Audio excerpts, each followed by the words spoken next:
The following program is a collection of stooges talking about happenings in the sports world. It is meant to be comedic informative. The opinions expressed on this show do not necessarily reflect the beliefs of their peers, their boss, or ESPN. There may be some cuss words because that's how humans in the real world talk. If you are young, please seek permission before watching any further. Hey, Why? let's go.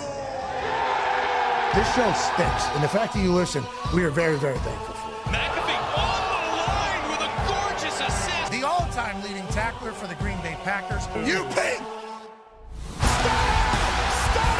Damn it! Be a friend, tell a friend something nice could change their life.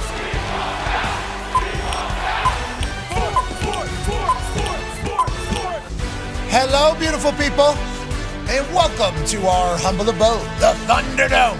On this March Madness Eve, March 18, 2026, this program begins now. Sports are the greatest, and I am so incredibly lucky that last night I got a chance to enjoy, I'll say it, the greatest sporting environment that I've ever been a part of as a fan. Okay, now obviously I've gone to West Virginia games since retiring. I've gotten a chance to be a part of College Game Day. I'm not really in a crowd. I'm up there on a stage, so I get a chance to feel it. But as part of being at an event, at a game, at a something, in a crowd, last night was the greatest thing I've ever experienced in my life. Congratulations to the World Baseball Classic. Yeah, right. Great work.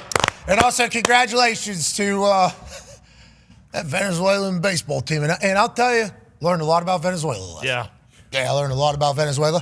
It is not the size of Rhode Island. No, it's not. No, it's big. It is big. 32 million people, okay, in Venezuela. And I want to let you know, I think they might be the greatest competitors that I've ever kind of encountered.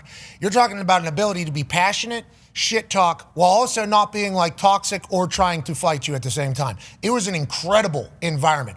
Ponche, Ponche, Ponche is going to be ringing through my ears until the day that I die. 2 strikes on the board for an American in the batter's box. Well, that means the entire stadium, which was located in the United States of America. Sure. Really? I mean, that was 10-1. That was 10-1, maybe 20-1 in certain parts of that entire thing, Venezuela to America. And then the boys in the dugout are leading this thing. So if it's 0-2, 1-2, full count, whatever it is, if there's 2 strikes on the board for the Americans, that entire place was chanting Ponche. I'd never seen that in baseball. I didn't know we had one of those. That had to be like whenever somebody's at a free throw line, you know, down in college hoops, which we're obviously about to talk about for the next couple of weeks. It's like watching the pitcher have to deal with that, or watching the hitter have to deal with that. And then the strikeout was just an immediate, whoof, full chaos, pandemonium. And there was a lot of them. America only got 3 hits. Oh, jeez. America only got 3 hits last night. So I'll tell you, whenever I started seeing 2 strikes on the board, I knew what was coming. And I thought that I was at least a representative of the United States of America at the time, had an American flag tank top and an American hat on, and obviously had cowboy boots on. I mean, I was doing the America last Blue night. jeans. As much. Actually, these exact blue jeans. Okay, might have slept here last night because of how late we got here. Whatever the case is, I thought I was represented. So as soon as I saw 2 strikes, I said, "No Ponche, no Ponche." So then, obviously, everybody around us started growing louder. I told Miguel Cabrera before the game, it was an honor to meet him, watch his team just absolutely demolish baseballs in BP. The Contreras brothers, okay. They assault baseballs. Whoa. They are violent with baseballs. Miguel Cabrera, though, comes on over, and I get a chance to meet him. I go, "Miguel, hey, you're a legend. Thanks for everything you've done for a sport. Don't eat any of your shit tonight, okay? America needs to win this one. We need this one." And he goes, "We need to win this one, too." You're telling me, bud. Valid. Well, good luck, sir. Everybody was cool. Everybody was friendly. Everybody was very, very, very competitive, though, which is why I think that was a magical moment last night, obviously not just for baseball, but for all of sports. And congratulations to Venezuela getting all the Ponches. Yeah. Just Ponche, home run che, hit che, lead in Shea, Suarez Shea doing his thing. I mean, there was just so many Sheas out there, and it was a blast. To Team USA, you know, the bats never got cracking. No, they didn't. That's just kind of what happens. But as soon as you got an entire stadium saying Ponche to you, it's hard not to probably lock down on you, especially with the way they were pitching last night, and then the defense is outrageous. Congratulations, Team USA. We appreciate the run. Oh, yeah. Good work, Appreciate it. That was fun. Yeah, awesome. Baseball is fun. Last night was incredible, though. I will say that was a really good time. What a great group. And shout out to Ernest. Obviously, he and I were a part of the recruiting of Logan Webb on Ernest's bus outside the Ryman Auditorium. Suarez gave an interview afterwards, like, our team's this is the tightest we've ever been. I'll tell you what, felt like the team and the stadium were all just kind of in that thing together. You did feel like you were in a buzzsaw, even though it was in the United States of America. But shout out to baseball for letting us be a part of that at all. And thank you to baseball for carrying for the last couple of weeks as we've been looking for things to really care about. I fell in love with that Team USA. There were some decisions that were made last night that people were going to attack D-Row. There was a lack of hitting that has happened that people were going to attack other people on staff. But there was a magical run here that we had with Team USA. And WBC, we can't thank you enough for being fantastic. And once again, to Venezuela, I didn't know you guys could do what you were doing last night. It was a lot of muy bueno, I think, is what I'm saying here. Yeah. Hey, muchas gracias. And then when Bryce Harper hits that 2-run, Man. in the 8th. That's the most jubilation I've ever felt in a public setting. Okay, just in a public setting, the most jubilation I've ever felt. Just because the amount of ponches, okay, that have been happening all around me, okay, the amount of ponches. And we're just right there to the left. So, I mean, like literally probably right here is where I'm sitting. Okay, right here is where I'm sitting. So that bat flip comes right at us, basically. I'm up on my seat, USA chanting, going absolutely bananas. I believe this is from Foxy's view here. So you'll catch a tail end of the bat flip, which is historic. I mean, go ahead and throw that shit. Right, there's Connor going, yeah, Connor's losing his mind. I mean, there'd be the Venezuelans behind me talking shit. That guy with the slick back hair, his name's Chris. He was fantastic. He seemingly was a ginger from Venezuela, had a great Spanish accent. Okay, that guy had a team with him there. But yeah, we were going crazy, man. Standing up on a seat. It really felt like we were in it. In 8th inning, okay. That's a big moment. Yeah. We had a couple pops, and we had not hit a ball yet. No. So, I mean, that was pure jubilation. And I didn't know baseball could do that. So my love story with baseball, I guess, kind of begins with World Baseball Classic. And I'll see him next World Baseball Classic. Yeah. Okay. I'm not couple years from I'm now. not doing that. Everybody thinks I'm giving up on baseball. How could I after what I did, what I experienced last night? Yeah, right. I wish we could do a little bit more of that. Feels like we got to go watch games live. No, and also, I think we got to get passports. Oh. I think we got to go. Okay. Because I was in a Venezuelan game last night. It's like a Savannah Bananas, but real baseball game. It was fantastic. Talk Stib was here at Boston Connor. I mean, jeez. That's what it felt like in the stadium, though. Sick. And then we signed up to go there very late. Yesterday, yesterday was when the decision was actually made to kind of go mid-show. Everybody kind of saw it happen. Didn't even think about America losing. Didn't even think about that. Not even on the radar. Gotta go watch America win a world championship. What are we even talking about? Head down there. Don't think about the walk afterwards. Sure. Yeah. Not fun. Yeah.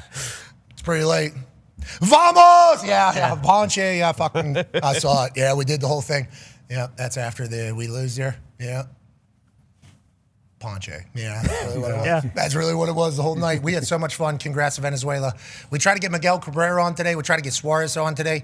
The baseball guys right back in their training camp. Oh, yeah. Traveling. Even if America would have won last night, today they're right back 8 in. days till opening day, I believe. Get your ass. Yeah, opening day's about a week away. Yeah, take that off. You're never wearing it. And the silver medals.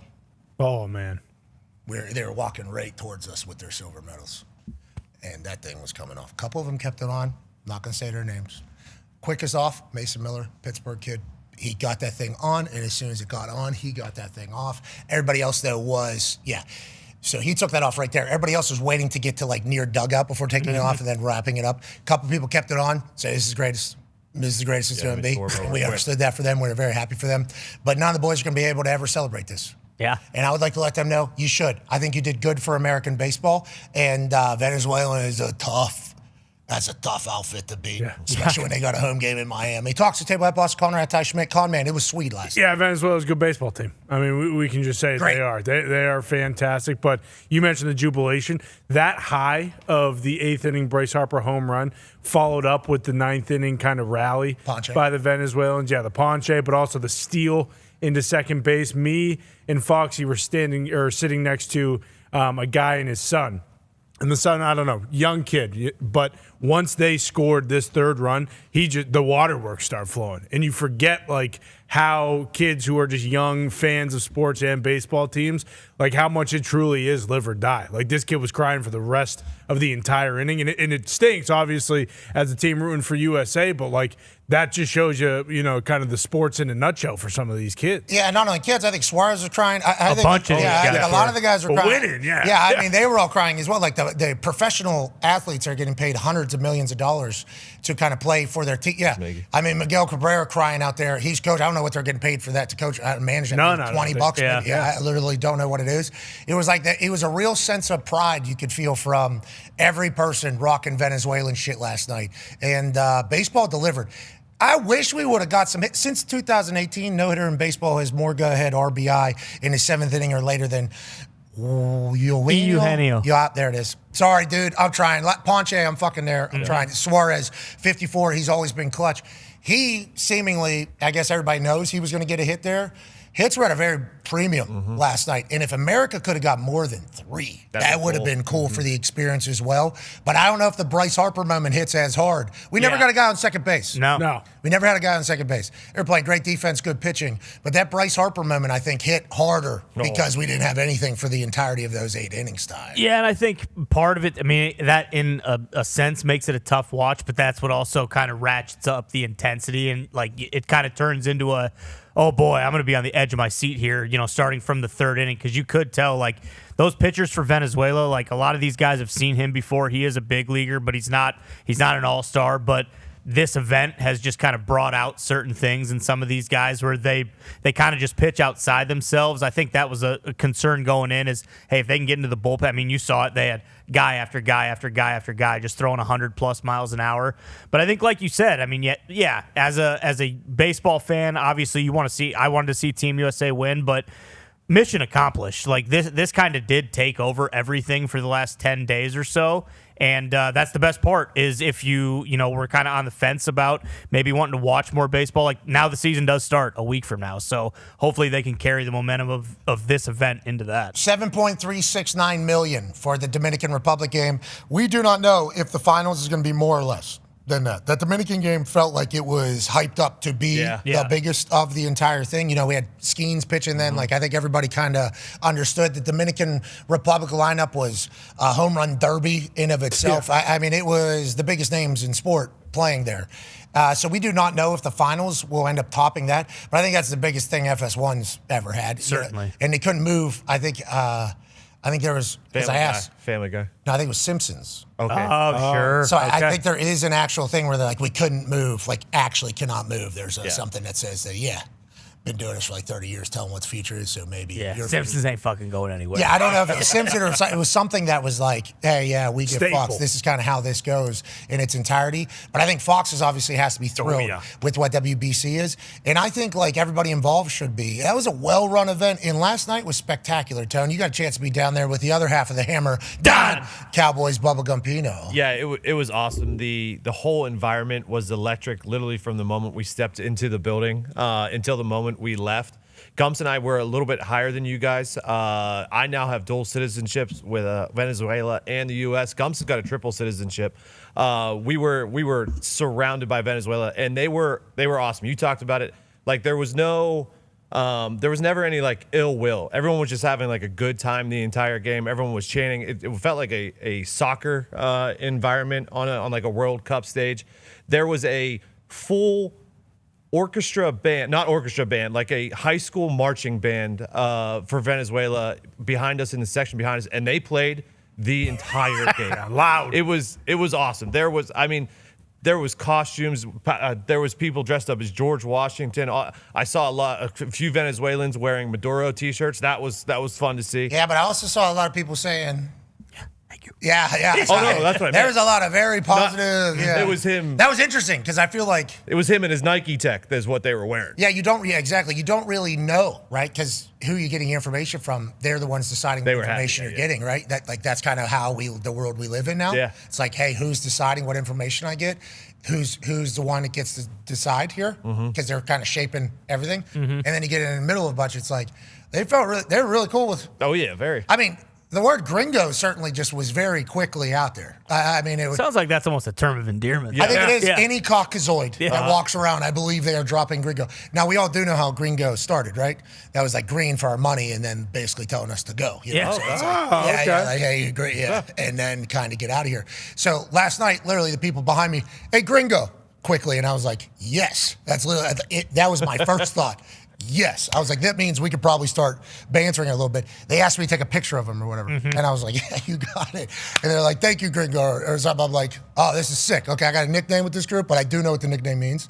And I guess this is a term of endearment. And then I seen in our comments I posted, boy, there's a lot of this gringo, this Spanish, gringo, Spanish, gringo. I'm like, okay, hey, I would like to let you know, it was an honor to be a gringo in there last night. It would have been fucking great if the green team would have won that thing last night. Yeah. You know, but the Venezuelan team, I'm happy it was them. Yeah, it was. I'm very happy. They were very happy to win that. It was very fun. Yes, and you could tell there was a lot of happy tears up there. Yeah, U.S. just they couldn't hit, but they do have receipts, so they do have that. Tony. Come on, Tone. We said this. We said this. We were so bummed out. We don't want to do this. Especially after what we saw on X last night for a couple specific guys, him being one of them. Judge, I mean, don't want to do it. And I'm sorry. Yeah, because I would like guys that want to play for America going forward. And also, they did do their job. Like to what Ty said, I am not hey, let's go watch baseball today. Like I'm super excited to watch, game 15 of the Red Sox. I am now. Like I am very excited for opening day and for kind of what baseball will do in the offseason. Tony's boy, Willie Abreu, who hit the home run for Venezuela yesterday. Couple guys. Bomb. An absolute bomb. Yeah, I think it was good for baseball. I think it was success. But, man, what the internet was doing to the American players. Oh, boy. I think it might be hard to get players to play next time. Yeah. Especially whenever, you're making no money and all you can really do is get hurt. I just hope they have more fun next time. They didn't look like they were having fun. Well, they didn't hit the ball ever. No, I mean. The hits are when the fun time happens. The hits are when I think we're pimping things. We're jumping over the thing. We're high-fiving. But I'm saying we didn't hit really. We never really were just like an absolute wagon. All these teams are having so much fun. The crack of the bat happens. That bat's going into the sky, and then everybody's up over the dugout. And that just kind of carries into, I think, the rest. I don't know baseball well enough, but I think if your bats are cracking. Oh, yeah. Oh, it's contagious big time. It does feel like that is the case. And it was also one of those things where, it just that was, I think they kind of they took what everyone was saying and it was just like, okay, let's just be that then. Everyone's already killing us right now for like this militant style where it's like, hey, all business, because they knew the expectations were like they had to win. There was no other, and we saw how good a lot of these other teams are, but there was never Venezuela's not beating the U.S. DR's not beating the U.S. Japan's not beating. Like, that was the expectation going in.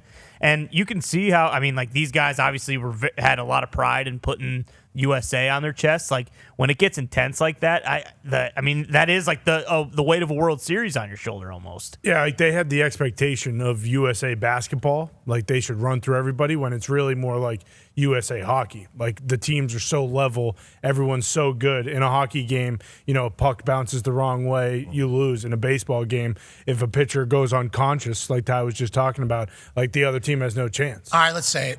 We're a Canadian hockey team. In baseball. Yep. Yeah, we were Team Canada. We had McDavid. We had fucking all of them. McKinnon's. We had them all. Yeah, Binner. And then what do? We lost to Venezuela. Yeah. And then the Canadians thought they could start talking shit. You guys didn't win shit. Okay, what are we talking about? Why are you guys talking to me right now? Why are you in my comments talking about us losing our sport to Venezuela when we were your hockey team? First of all, we were our baseball team. That's right. That's who we were. Exactly. Well, that's who we were. So, Gumpy, why, and I understand, and I respect the angle, being able to talk shit whenever you can talk shit. You should try to do that. So I maybe more respect for the Canadians than I had before for that. But how do you guys find your way into this conversation when us and Venezuela just had an absolute classic last night in the World Baseball Classic Championship? It's America's pastime. It's your game. Okay. See?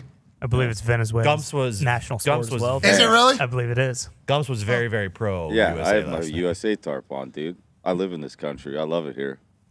I was a little bit worried about how that was going to go with you, but I do appreciate you. Those late innings, he would not sit down. Actually, no one was ever sitting down. So. Yeah, we stood up too, and there was 2 Dominican Republic fans behind us that got tickets. So like there was a lot of Japanese fans there. Yep. 'Cause they bought tickets because they thought Japan was going to be in the. I think they got some really good seats. There were some really good Japanese seats. Like we're talking front row. Like Got those early. Yeah, they got those really, and they all had seemingly they were just there to get content. Yeah. I think there's probably going to be some shots coming out of some Japanese fans that were at that game last night that are outrageous. Like there was where Bryce Harper threw that bat straight at. There is a line of maybe 30 Japanese people that were clearly all together having a good time, and all of them had like perfect 8K camera set. It was, yeah. I think last night was special. I was lucky to be there. AJ Hawk, ladies and gentlemen, is here in the Thunder.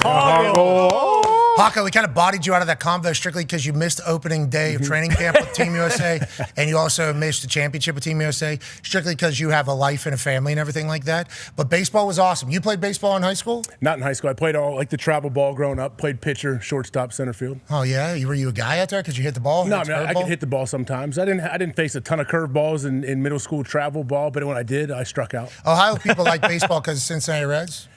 Yeah, I mean the Reds are like they're a staple of the MLB. We know that. Okay, so is that why Ohio people like baseball? I grew up about an hour away from Cincinnati. Deion Sanders was playing on the Reds for a little bit when I was growing up. There's some huge history there. Obviously, Ken Griffey Jr. had a nice run. Charlie Hustle. I mean, Pete Rose kind of set the Big Red Machine. They were Johnny Bench, a franchise in the. Ken Griffey Jr. last night threw the opening pitch. Yes, he did. Awesome. I just watched with him. Miggy, right? Yeah. Him and I just saw him admiring the swings of these guys. Yes. In BP, Ronald he's Acuna- watching Ronald them, Acuna was- and he's just watching them hit dingers and just like in awe. I'm telling you, they were abusing baseballs in that batting practice. Yeah. Crazy. We land. That'd be the best part. I think that like watching like Mark McGwire and Barry Bonds hit BP back in the day. That was like something I always wanted to do, never was able to. Yeah, so I think that's something you should think about doing. I think we're going to probably do some baseball this year. It seems like it. BP be fun. BP was fun. That Team USA was fun watching awesome. getting there because they're still figuring it out. Like at that stage. And then whenever you talk about like All-Star break, whenever we're in there, they're middle of season. These guys are thumping. They're getting ready for it all. And then last night, that I'm telling you that. Those baseballs were louder than I think I've ever heard, and it was one after another. It was just piping them off the. There's a screen, I guess, in the way back. There's a screen off the wall, and these dudes were just plunking the screen. And the Contreras brothers. It was one after another. I guess they both are catchers. I'm not 100% sure of the story. They're both talking shit, which I respected to me directly, as I am saying things to them. I'm saying, hey, we don't need any of that. They're like, a bench today. I'm like, good. that is good news. But they were banging these balls. And we didn't get to see Team USA. Team USA's was before. But we landed, get in a Sprinter van, straight into traffic. We're not moving at all. Sprinter van kind of had an interesting smell to it. Might have been a cat like in there. cat piss, yeah. Yeah. Oh. All right. Yeah, it might have been a little cat running around in there. But nonetheless, comfortable seats. We get in there. We're stuck in traffic. It's a little dark in there. Can't open the windows, obviously. So it's a little dark, we get that. Doors open. All right, everybody, here we go. Boom, right through the dugout, right into where baseball, okay? I might be at altitude at this point. Just the sensory overload that immediately happens from 3 minutes after we get out of that Sprinter van to bang, we're right here. This is literally probably 3 minutes afterwards. It's like, you're on, brother. Yeah, everybody, hey, I don't think I knew what we were walking into here. How you doing? And then all of a sudden you hear, and it's like, whoa, who's this? And it's one of the Contreras brothers killing it. Then Miguel Cabrera comes over. And then Kershaw was over there playing catch. And then Rossi came over to say hello. It was just all so cool. It was all so cool. Did you stick around to watch their celebration so then it feels that much better when we go win it again in 3 years? Yeah, we did stick around afterwards. Sit there and cry and be sad because I just want to know what it I'm going feels to be like. out there next time. So as we were getting our silver medals, they were running. The whole team was running around from one side of the outfield to the other side of the outfield, going like this to their fans. Yeah, maestro. And this is what was all happening. I was just kind of letting people know that what inevitably got us was Ponche, which was another strikeout. And that's how it ended. 1, 2, 3, folks. When the whole crowd's screaming, it's going to be hard to get a hit. Let's talk about some other sports that have taken place. Interesting stuff coming out of the Max Crosby podcast. We'll certainly run a 4-minute clip of that at some point today. That is an interesting dynamic, what's going on over there in Baltimore. It doesn't make Baltimore look good at all, but I guess they don't care. I guess that's just kind of how that goes. They just kind of don't care. We're allowed to do this. This is what we're going to do. Because it feels like Max Crosby would have been a very good Raven. Like, whenever you think about the fits, it's like Max Crosby would have been great for Baltimore, we think. We assume he would have been great for that style of football team and what they have been over the years. We assume what Bisciotti wants, still very hard-nosed. Not Trey Hendrickson isn't a wild talent, but for them to take a huge swing like that, send 2 1s, and then for something to happen, as the rest of the world has exploded about this. Number one topic, Max Crosby, 2-1. Number one topic, boom, boom, boom. Everybody's talking about how awesome it is. It's the more we learn, it sounds like as soon as he got in that building, he felt weird. He said he didn't see the GM for 5 hours. He just traded 2 1s for this guy. He's Max Crosby. I don't know. That's just very weird. And then, our source have told us that Trey was being told that he was going to be potentially, if he was to go to Baltimore, because I think there's other teams involved, but if he was going to go to Baltimore, Max is going to be on the team. Max, obviously, they announce this trade. Max thinks he's going there. I assume at some point the Ravens thought they were trading for Max Crosby. It's like, when did all that happen? When did they know that when did the first person say, hey, maybe we should find a way out of this situation? Yeah, I don't know. And who was that person? Yeah, was Max in the air flying there? When you hear Max speak about it, he is very confused. But who initially brought it up? They said one of their doctors came and said there's some issues with your knee or your scans. But to go from that to, hey, let's get out of this thing, how long was that? Well, and then the scans, are those the day he gets there? So would that be at the beginning of his trip? So he flies over there, he gets there. Like the combine. Yeah, heads to the hospital, does the scans, heads to the facility, gets the scans, whatever it is. It's like, well, why isn't the GM, the guy that just traded 2 1s, why aren't you meeting him there? Yeah. That is, even before you, hey, you're going to go do some scans, I'll talk to you afterwards, just wanted to say hello. That would just be like a natural, you think, for something of this magnitude. You would just think that would be the case. So him saying that never happened, it's all very weird. And once again, it doesn't matter in 6 months from now. It doesn't matter at all because Crosby's pumped to be a Raider if he's going to remain a Raider. He's excited to be there. He also saw the moves that they made. He chit-chatted about he's watching Sports Center, seeing everything the Raiders do. He's like, that looks like a good, that's a good football team. Good job. And they got They got a couple ones. I mean, this is a good football team. He said he was even noticing what they were doing while still being excited with the Ravens. So whenever this falls through, it's almost like the football gods are talking to him like, hey, go back to the Raiders. And we assume that'll be the case. And whenever they're good this year, especially with Fernando Mendoza doing his thing, it's like this will be a blip of, hey, you remember when he was a Raven for, half a news cycle? Yep. Yeah. And then it was completely changed. It better work out in Baltimore. Because this looks like big-time asshole play. Yeah, no, I mean, and who he mentioned it on the on his podcast too. He's like, you're probably never going to get the full extent of the story from anyone. We're never really going to know how this happened. But how do you get buyer's remorse like that? Because everything that Elatrosh has said and kind of everyone is like, hey, yeah, he's not going to look great on a physical right now, but he is he's where he needs to be. So they would have known that going in. I don't know. Maybe, Tony, I think, kind of said it tongue in cheek, was maybe the Ravens looked at what happened during free agency where they just saw all of these guys leave and they didn't really sign anyone else. And they're like, wow, now is not the right time to give away these 2 first-round picks. But even with the explanations we've gotten, this situation makes no more sense than it did when it first broke. Yeah, and we'd like to say, Max, congrats. It seems like, this does feel like something that happens for a reason when you look back on it. And also, I believe he's 6 years plus sober now he's celebrating, so probably has a lot different perspective on how it all is. And with what the Raiders did this offseason thus far, who knows what they're going to do, feels like they're going to be a good team. And he's definitely going to be a part of it, it seems like, at this standpoint. Mm-hmm. Yeah. And then for the Ravens, what does this mean? What are you? What are the Ravens? Well, Lamar's boxing, so that's. I did see that. Yeah, that's pretty sweet. I like that Lamar Jackson's just picking up boxing right now. He smacked Dano in the mouth. I would assume that this is day 1, maybe day 2 of him boxing, or maybe he's done it before. Whatever the case, I like that he's going to get ready to throw some hands. Yeah. And I like that he said this is the end of the workout too. Didn't pick the best time to kind of put it in there because he could easily do some mitt work that makes him look unbelievable. Instead, he said, hey, I just want to show you what's actually getting done around here, just in case you want to say that there's excuses for the Ravens in other years as opposed to this upcoming year. Joining us now, ladies and gentlemen, is the man that's being pictured on those mitts as Lamar Jackson's throwing those hands. The authority on NFL play for ESPN, Dahn Orlovsky. Yeah, Dano! Better start throwing those mitts, kid. He's getting the kidney, I think. I want no fight. No. I have love for Lamar. Love. I want nothing to do with fighting Lamar Jackson, dude. All right. Well, I'm just saying, it seems like he says one thing to you, puts a cigarette out there, and then all of a sudden he's in a boxing gym. Yep. Just saying, something to think about as you know, what are you eating right there? You're a acai bowl. I don't know if that's going to do it, bub. You might want to start eating some grit.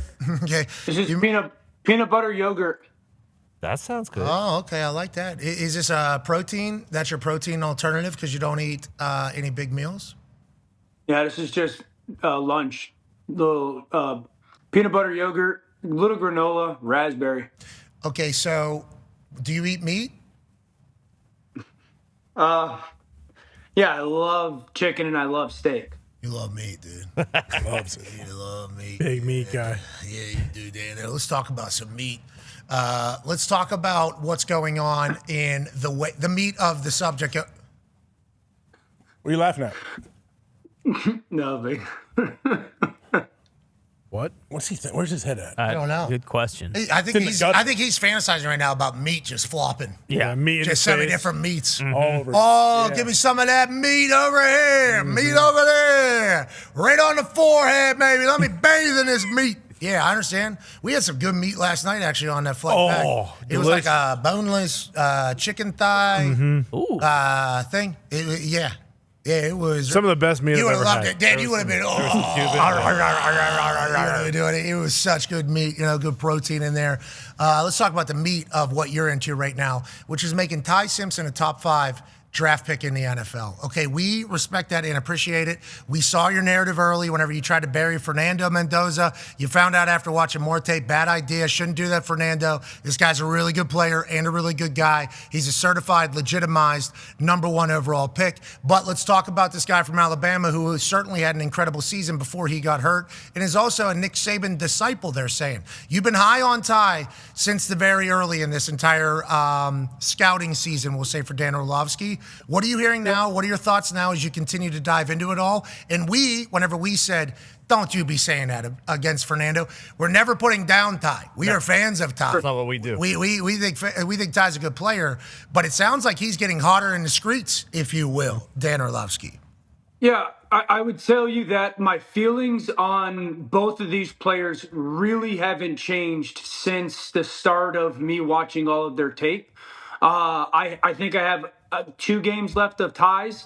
I'm done with Fernando's. Where I stand on Ty Simpson, the positives are, I think he's surgical, throwing like real NFL concepts down the field. He's phenomenal down in the red zone. When you watch him, when I watch him, I see so much of Brock Purdy. The layered throws, the intermediate game, that ball, that 15, 20 yards down the field ball, it's consistently in the right place. I love how often and consistently he has to throw either between defenders or over defenders, because that's real life for high-end quarterbacks in the NFL. There's playmaking ability there. And so, there's ownership and control of the line of scrimmage. I have games, Pat, I'm just being completely candid. I have games when I watch of Ty Simpson and the Wisconsin game, the Missouri game, the Vandy game, the first Georgia game, where I think he's like the best player in the field. Like, he carries Alabama in those football games. And they're not easy throws. They're challenging throws. They're difficult, real NFL throws. I felt that way about Jaden Daniels. And so, it's hard for me to dispute that. It's hard for me to not watch all those throws that are getting made in those moments. And I just am very impressed with this tape. The negatives, I think one of the negatives is a very interesting conversation, because the negatives are the size and the starts. The size I can have a conversation about. I do think it's worth talking about the college starts with guys. I think your tape should matter more than how much tape you have. And the amount of starts these guys get is just a different era in college football now. Jalen Milroe started not in the 25 season, but in the 24 season for Alabama. How much does NIL factor into a certain guy being the starting quarterback now, rather than 10 years ago, 20 years ago, it was like, no, the best player is going to play. Because nowadays with NIL, how much does that guy, we're paying him, so he's the starting quarterback. I think for a lot of these guys, it's like, is the best quarterback always playing at these schools? Or is it the quarterback that has been promised the most or making the most that is playing? And how is it going to affect some of these guys in their college starts as it moves forward? Yeah, it's unfair if that is the way it is going, which I think you are certainly speaking the truth. We've seen a couple different, teams tank themselves basically because of promises made on who would be playing at the most important position on the field, as opposed to maybe giving somebody else. Has to take at least 75% of the starting reps if healthy, because you're probably paying per game as well, so he needs to be in these games if he's healthy. There's a lot of that happening in college football, which obviously we don't love, but it does feel like the cream does rise to the top, and I think Ty Simpson certainly did that at Alabama. And I think when it comes to the starts and the amount of play, I think he has 15 starts if my number's accurate. I think it's like 15 starts. Will certainly be held against him if he stinks in the NFL. Yeah. It'll certainly be held against him. But if he comes in and does really well, they'll be like, Joe Burrow got a late start whenever he went down to LSU, had 1 year, and then he had a national championship year. It's always like, it's all whether or not you look mature or not on the field when you're playing. Feels to me like Ty is a mature player. Like, it does feel like he is a mature player. On the field, off the field, I think he's an incredible leader. Obviously sat behind. So with the starts only being 15, we have certainly seen with Anthony Richardson here in Indianapolis not having a lot of starts. Sure. We've seen a downside of not having. But I think you could tell if somebody's a mature football player. Like, I don't want to say mature human, because I think everybody has to go through life immature. I mean, I got arrested when I was in the NFL, and that changed my life a lot. So I'm not going to judge 22, 23-year-olds in this entire thing, but I'm talking about as football players. Ty Simpson feels like a mature football player out there because how long he's been how long he's been in the building, how many reps he's probably taken practice, everything he's done. Now, granted, he might go out there and suck, and we will certainly say we should have done. This guy had 15 starts. This guy never played football. Then we're going to drop him in the NFL. But it doesn't feel like that whenever you watch him and whenever you kind of talk to him and everybody around him, Yeah, one, he's the son of a coach, so I'm sure that he's been, at least in the maturity of a football world or a football player, there's got to be positives that he's carried about that. I don't know the young man. I've never spoken to him or met him, but just when you watch his tape, you're just like, dude, it's hard to just run from the tape. I'll continue to go back to that. It's hard to just run from you watching the throws after the throw after the throw after the throw. And honestly, you're watching Alabama. This was not a good offensive line. They get to a point where they're trying to throw the ball to a 6'7", 350-pound offensive tackle to try to generate offense. And what do you do? Did some decent stuff with it, but decent. How Kalen DeBoer and Grubb have no brain because they're trying to be innovative. Okay. There's a ton of drops. The young superstar Ryan Williams, I don't think played well. Cuevas is probably like the most consistent player. Jeremy Bernard was nice, but even then there's drops. And so I wanted to see how he rebounded from some of those drops in games. I just am very impressed with his tape. I've gotten to the point where, yes, I'm impressed with Fernando. I don't think Fernando, for me, is a no-brainer lock. I think that there's stuff in his game that is going to have to get improved for him to become a really, really good player in the NFL. Okay. I will say this about... Okay, Dano, hold on. AJ's got a question for you. No, I just want to jump in. Yeah, what are your concerns? What do you think, Fernando needs to improve upon? Yeah. Like, what are you going to be watching early? And is there a chance that they possibly bring in like a Flacco, Kirk Cousins, and have Fernando develop a little bit? I would love to see them have Kirk Cousins. I would absolutely have a veteran there. I think the things that you want to see him do more consistently, because you just don't see it, and I don't know if it's something that he can or can't, AJ, because he doesn't do it a lot on his tape, is you don't see Fernando Mendoza go through progressions down the field a lot. Like, hey, 1 to 2 to 3 on deeper throws. He does a good job of like, hey, I've got a good understanding. Now, they get a lot of man coverage because they ran so many RPOs. They saw a ton of man coverage. So he saw a lot of times you can tell, like, I know where the ball's going before I get the snap from the quarterback. Like, oh, yep, you're in man. Here comes this back shoulder fade or go ball or corner route. And he throws it phenomenal. That's why his body's in position all the time. But you don't see him go from like, okay, I want to launch this deep post to nope, it's not there. I want to get to this crosser. Nope, I want to get backside to this end. What'd you say, Dano? I'm sorry. You just don't see him go through a lot of like the hell dip. Yep. You just heard the talkback, I think. Did you just hear the talkback? Down. downfield progression. Yeah, you heard him talk back. That's awesome. That's awesome. I did. Yeah, that's the first time you've ever heard talk back? No, I've heard talk back in time before. First time I've heard it with you. Oh, really? So you hear them talk? You hear them talking to me, or you hear me talking to them? No, I heard you just say, "I don't like the thumb down to DeRosa." It just got sent into the group. While you're giving this thing to Fernando, it just got sent into the group. DeRosa said he wants to come back and sing, and there's been 2 thumbs downs at the group text. I DeRosa in group text last night too. So. Oh, you did what? Well, I didn't know a lot of the details of like the decision making, like who was going to pitch when. Ignorance, yeah, of course. Yeah. So. Yeah, somebody in the group text just sent this in, and then 3 people put a thumbs down, and I didn't like that was happening, Dan. So I apologize. Thumbsing it up. Yeah, thank you. He needs representation. He needs representation in there. Yeah. Sorry, we didn't know you got the talk back there. That's certainly something we're gonna have to fix. But like, I don't know how many other people have heard that. You're right. Got to test with Coach K next hour. Somebody just got to peek behind the curtain right there on how this whole thing goes. Dan, we're definitely listening to you. You need to know that. Sure. Whenever friend of the program, D-Rose, getting murdered down there. I don't like it. I don't like that one bit. So that was a message to the entire company right there. That was enough of that. That was literally buttons on my desk right here. I hit all of them to the entire company. I think there was even an announcement out there. Hey, we're not thumbs down in DeRosa like this. Sorry about that, Dan. But Fernando's the guy. We know he's the guy. Kirk Cousins and him might be perfect together. He's going to be the first pick. I just don't think. I personally don't believe the gap between Mendoza and Simpson is very big. Okay.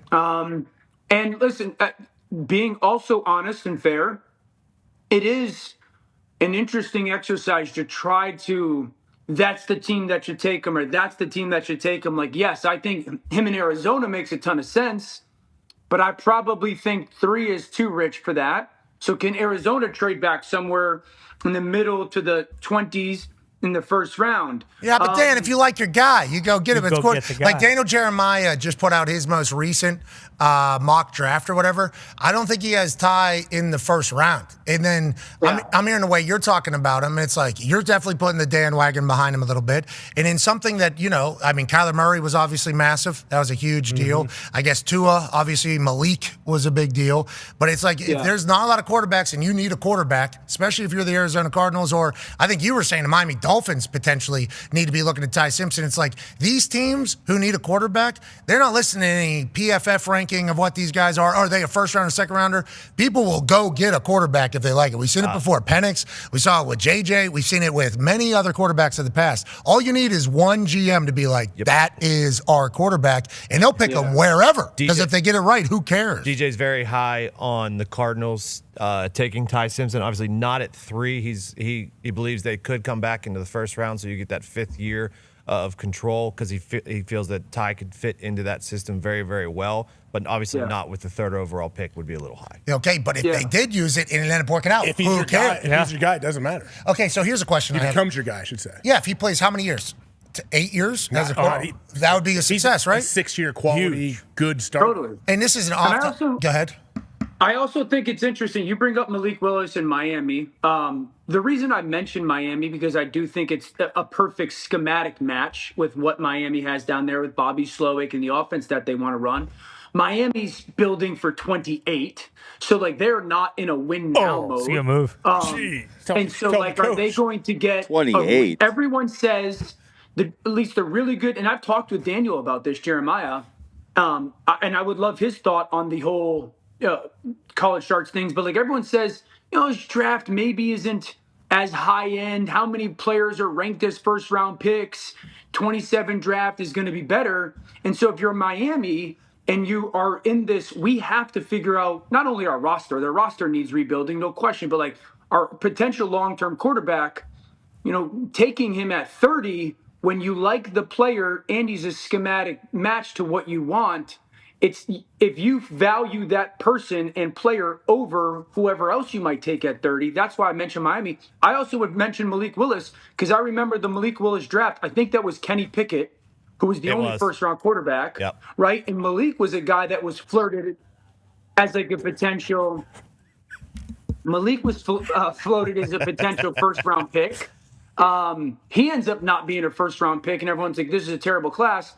Then he just signed for $60 million. So it's like, I wonder if teams are regretting potentially not taking Malik Willis a couple years ago at the back half of the first round. Yeah, you're right. What, are you okay? Seemed like you got a little caught up. Was there a little peanut butter or yogurt stuck in your mouth there in mid-sentence just a couple seconds ago? Feels like you stopped there.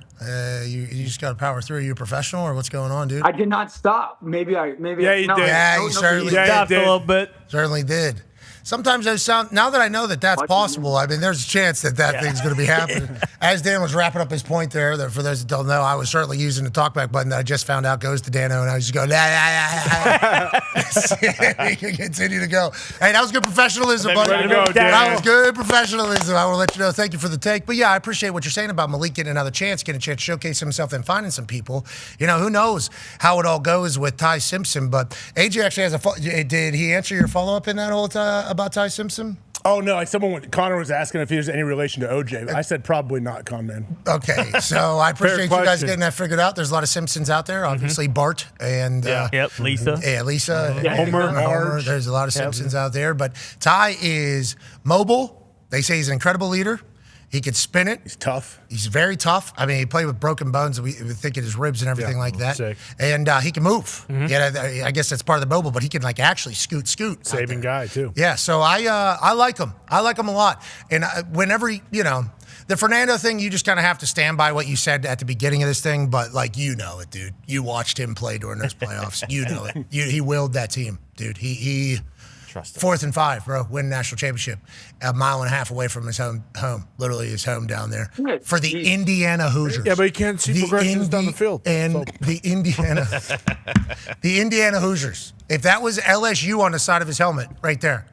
If that was LSU on the side of his helmet, it would be a completely different animal, I think, from you and everybody from the very beginning. But I do appreciate the fact that you're saying, like, hey, he's a guy. Him and Signetti, perfect. The way his brain operates, the way Sig's brain operates, seemingly a perfect match. That's why the Kirk Cousins, Fernando Mendoza thing, kind of a similar vibe. Perfect. Whatever you do that. Sure. That'd be a great quarterback room. Obviously got to be set up for success. It seems like the Raiders are definitely doing that. Tone has a question for you, Dano. Yeah, Dano, Titans spent a ton of money in free agency, but majority of it was on the defensive side of the ball. They addressed that. Cam Ward coming off of the number 1 overall pick. They didn't really do a ton on that side of the ball. Do you think at number 4 they potentially go offense, they potentially go Jeremiah Love, and how much would that help Cam Ward? I would. Okay, so the most important thing in Tennessee this year, outside of like the obvious stuff, right? Yes, we want to win and continue to start to build this culture, is like Cam Ward taking a big second step, okay?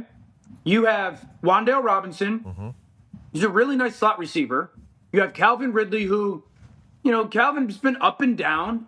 There's been moments when he's played at a really high level, and there's been moments when he hasn't necessarily dominated. And then their leading receiver last year was a rookie.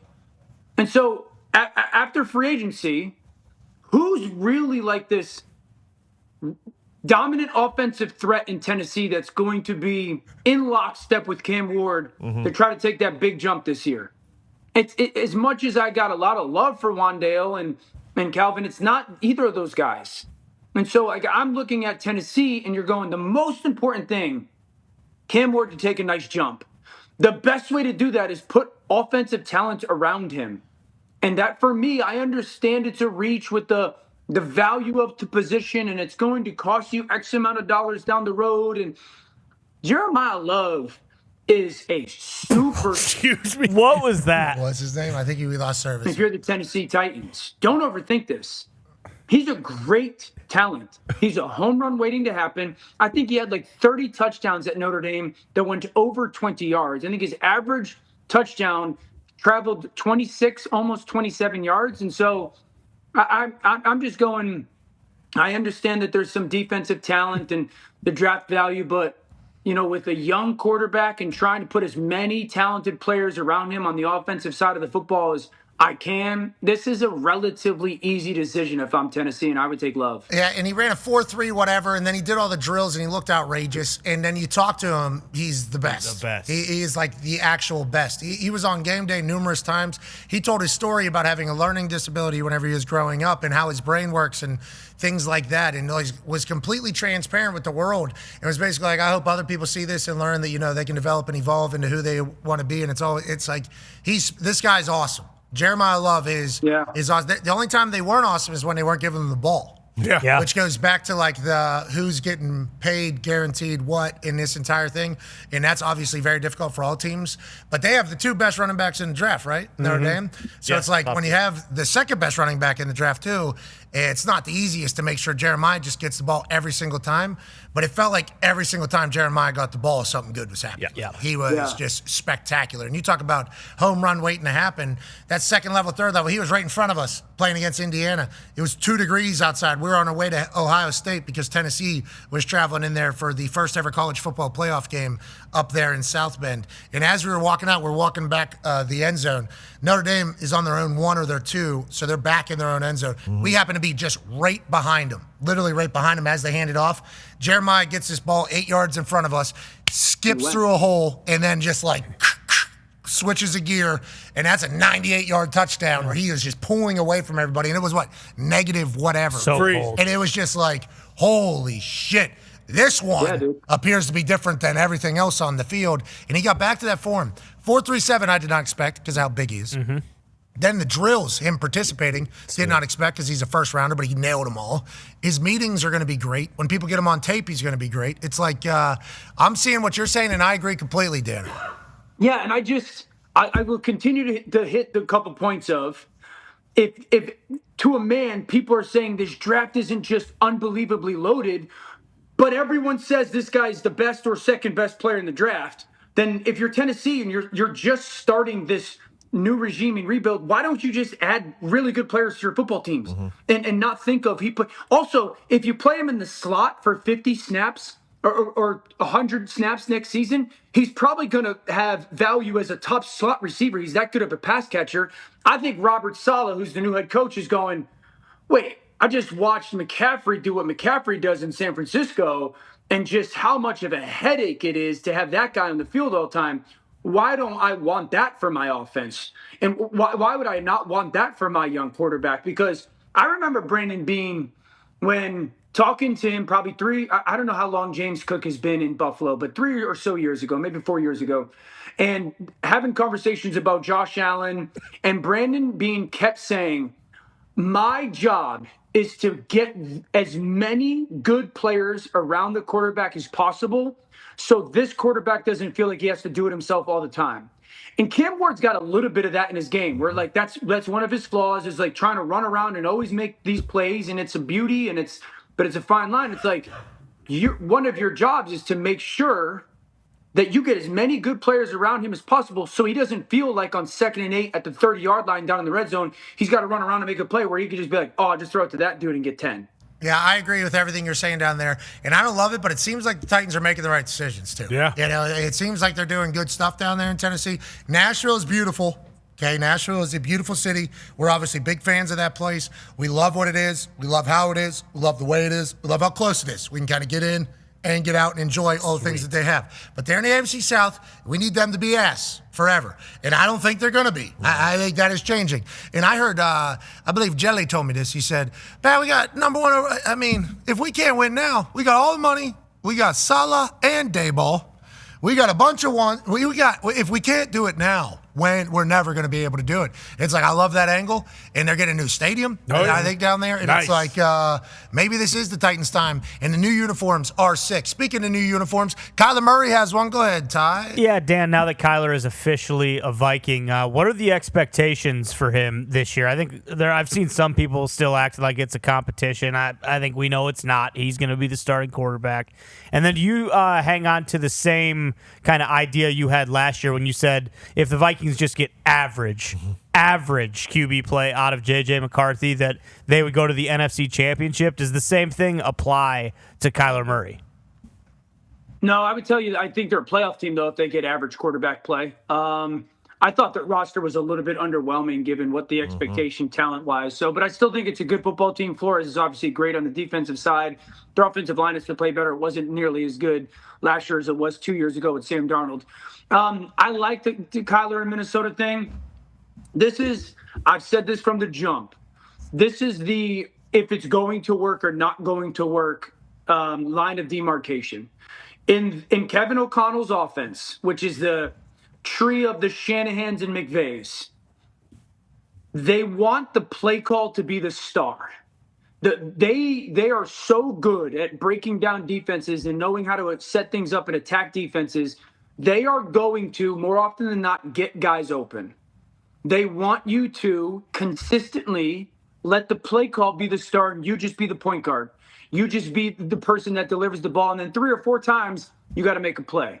Kyler still wants to be a playmaker. He still wants to be the guy, give me ball in my hands, I'll go make the play. He has said that publicly, and there's probably truth to it. But there's a little oil in water there, okay? Like that's what I want to see is, can Kyler get to a point where he doesn't have that I got to go be this playmaker mindset all the time, and he will be the point guard?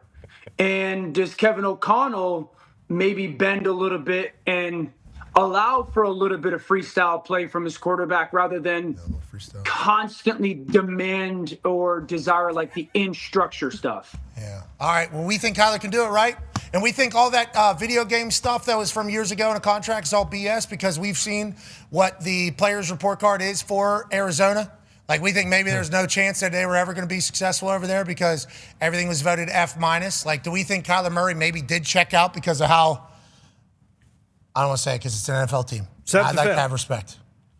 Seemingly Bush League operation happening out there. Do you think there's a chance that Kyler maybe as a young player, always good at everything, always winning, top 10 pick in both, had to mature a little bit, and then when he looked around, he was like, I mean, what are we doing in this entire thing?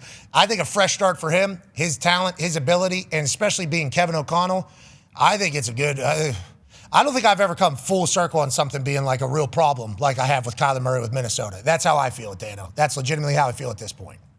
Yeah, I don't disagree from a talent perspective. He's tremendous. I mean, there's no debating that. I just, stylistically, there's got to be a little give and take there. If that happens, then I'm with you. If that happens. But I do think that's something that is difficult for just wildly talented athletic quarterbacks to kind of really try to, I don't want to say rein in, but in a way, like get control of. And I think it's hard for coaches that are used to a certain style of quarterback, being willing to bend a little bit with what, 1st and 10 and I dial up a play and it's there. I want you to hit it. I don't need you to run around and go make 15. I don't need you to. I want you to hit the check down. All right. No doubt. I like that. Sounds like a talkback just got in your face again there and just kind of made you stop. You've had a battle relay a couple times. I want to let you know you did well. You're a real professional. Got one let me for doing TV. Yeah, right. It makes sense. It's come through the TV today. It certainly does. Thank you for bringing that championship performance to us today. Wish you would have been able to play for Team USA last night. Maybe we would have ponchade so much. Yeah. Man, I would have bet so much money when Schwarber got up in the 9th that he was putting one out. Yeah. I would have. Yeah, I bet. I actually did, but it was before the game started. Yeah. I emptied my account on Team USA. Before the lineup came out. We'll see you next week. We appreciate you, Dano. You're the best. Goodbye. Hey, Dano. I bet a lot of money on Team USA last night. I thought the bats were going to wake up. Turns out they went to sleep more than they've ever slept before. Kind of just manufactured a couple runs. So many ponches. I didn't know that was happening. That felt like that should have been told to me. Be a friend, tell a friend something nice might change your life. We're back in the next hour with Coach K.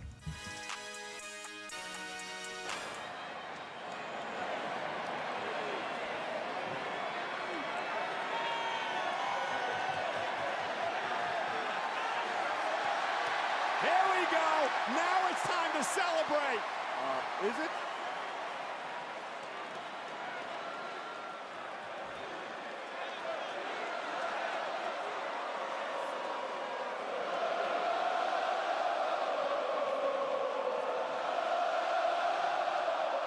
What a moment. Can you imagine?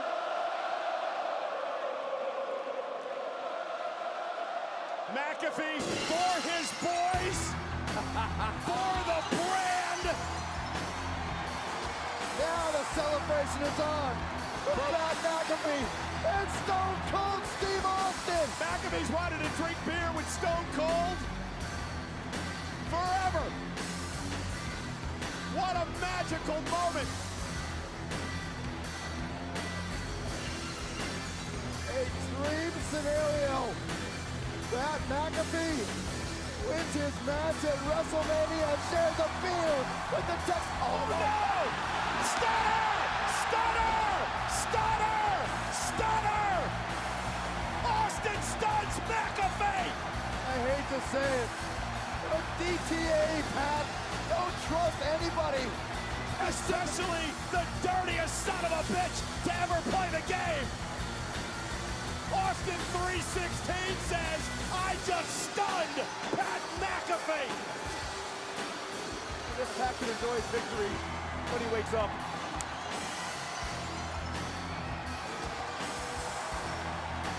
The celebration belongs now to the Texas Rattlesnake, Stone Cold Steve Austin.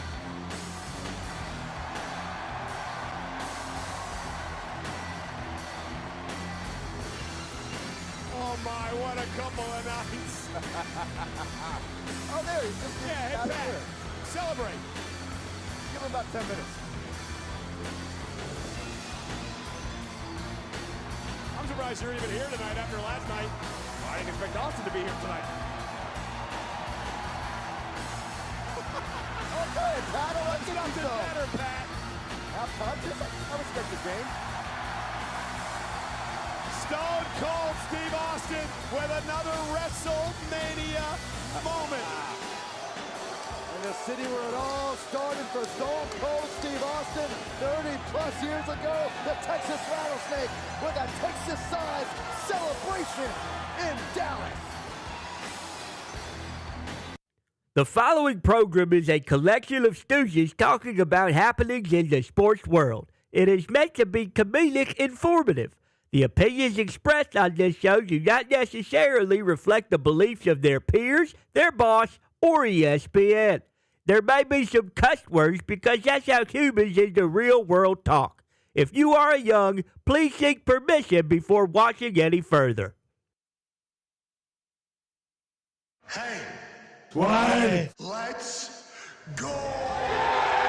This show stinks, and the fact that you listen, we are very, very thankful for. McAfee on the line with a gorgeous assist. The all-time leading tackler for the Green Bay Packers. You pink.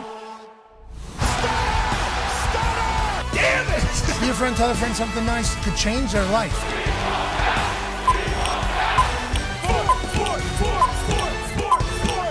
Hello, beautiful people, and welcome back to our humble abode, the Thunderdome, on this March Madness Eve. March 18, 2026, hour 2 of the program begins now.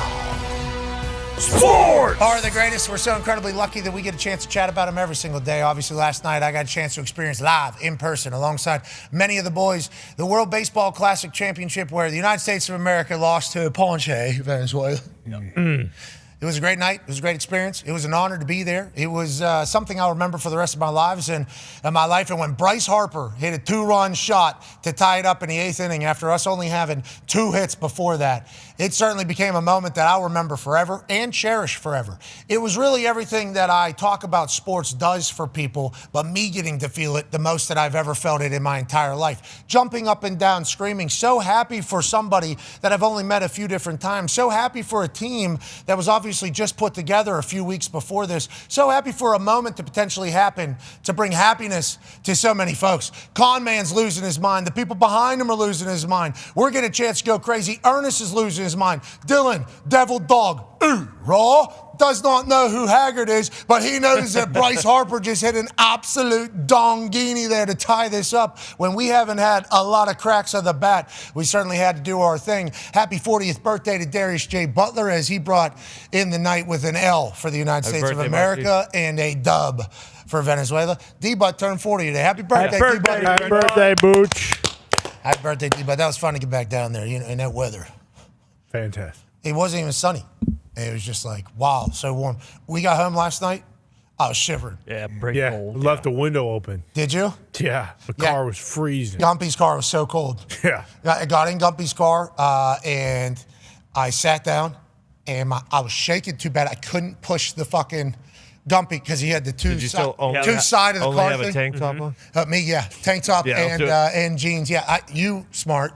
Tone did a full. Are we taking this plane back tonight? Because I'm bringing a jacket because I don't want to be cold. I always walk off those planes from Miami or wherever we are warm in a T-shirt, and it's always 0 degrees when we get back, and this was the first time I learned my lesson. Well, it was smart. And I heard you say it. I actually thought to myself, okay, fucking loser. And that's what I thought to myself. And then I got off that plane, and I was sitting in Gumpy's car, and I couldn't touch the button because my body was doing this to actually warm it up a little bit. And welcome back to Indiana. It was great to be here. And football never sleeps. Baseball has been fantastic. And we're about to get into a time where we're about to bet on a bunch of things we know nothing about. Yeah. The Talks Tables here at Boston Connor and at Ty Schmidt. Con, man, we're all fired up. Yeah, I mean, that's what it's all about. You just blindly take the teams that are underdogs. I think that is the smartest strategy. I forget what genius came up with it, but I adopted it, and it is very, very fun. To win or against the spread? You know what? I've been saying against the spread since Monday, and then I did some research. 3 years ago, only 7 underdogs won as well. And then what happened the year after? 10 underdogs won. Last year, 7 underdogs won. What's going to happen this year? Maybe more. And especially when you're hearing about these guys from Cal Baptist who are freaks of nature. You know, you do a little reading on Akron. All of a sudden you're thinking, hold on, there might be a 12 seed that advances to the Sweet 16 this year. So I'm not so sure, but definitely underdogs. It's very fun. Ben Fox from Yahoo Sports still around. Okay. Yahoo Sports still bringing it. I think they're covering games and stuff. I think Yahoo Sports is getting into video games? Fisher Freight. Oh, okay. I believe you want to watch Fisher Freight game. Shit. Live on Yahoo. It's on Yahoo.com. Yes, and the Fiddler. On the roof? Oh, good. I think that's a show you guys did in elementary school. Yeah, play. Mm-hmm. No, the Fiddler. The ESPN personality now is. Flitzy. Michael Collins comedy? No. The GOAT. Watch it, dude. That's the caddy. Yeah. ESPN exactly. caddy. That's the caddy, bitch. His Twitter is Michael Collins Comedy. Is he still carrying a bag for anybody? Yes, Tiger. ESPN. Tiger Woods, TGL. You tell bitch. us in the Sunday Red, dude. Yeah, are you carrying know anybody's golf water or right no? now? Seems like you are. Yeah, Tigers. You and Dan Orlovsky carrying water for people you don't know. Dano said, I never met Ty Simpson. Now you're saying you never met Tiger. I don't think it was. I don't think that's who it was. It's who? Flitzy. Flitzy's calling. He used to be on ESPN, did college football stuff for ESPN. Used to be in the band AC/DC? He was very good. He's very, very good. He played at the Horseshoe. I know that. Yes, he did. They played at the Horseshoe. The band did. Oh. God damn, what's the name of that band? I think it was the band Perry. I think I nailed it. I think it was too. I think I just nailed it. They won a bunch of awards. He's calling Fisher Freight games now. I actually caught some of the clips. Flitzy is? Yes, Yahoo Sports. That's a good get. Yes, I think so too. He actually has a little bit of an internet presence. And I'll tell you what, Fisher's Freight's game, from our understanding, never been to one, but we've had people that go to them. Bruce is a season ticket holder. Kind of electrifying. And the boys are undefeated right now, I think, up there in Fisher's. Yeah, they are. JT Stokes, our best player. He plays cornerback, wide receiver, and a bit of running back. Scored the opening touchdown. We ended up winning 45-28, I believe. There was also the Quad City Steamrollers tried to throw a ball over the middle. Big mistake. Safety came down, laid the absolute wood, tips and overthrows, pick six the other way. Steamers are a good squad, too. Yeah, Steamers are great. They're out of Cleveland. The Fisher's Freight team. Really? Yeah. The Steamers are right out of Cleveland. they're good, they're a good man. team. Yeah. The Fisher's Freight team is unbelievable. They're legit. I'm just waiting for the UFL to start up. My boy Teddy Ginn coaching the Columbus Aviators. Good luck to them. I saw Rapole. He was on TV. He was holding a football like a punter, which I appreciated. He was holding that thing like he was about to drop that thing perfectly. I appreciate him and his excitement for spring football. So we hope that that'll be good.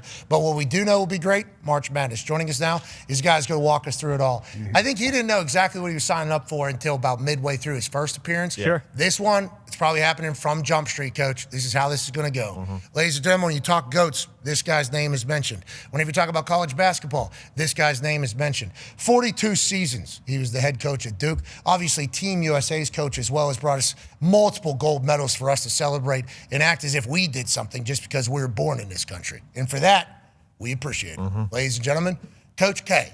Yeah, Coach! How you doing, Coach? Good being with you guys. I'm glad you had that. Well, I'm not glad the U.S. lost, but that was a hell of a moment last night. Yeah. And, just for all you football and baseball guys that are now going to enter the basketball world for the next month, understand that this is a month of moments. You had a moment last night. Moments started last night with Howard, one of my guys, advancing, and the crying and whatever.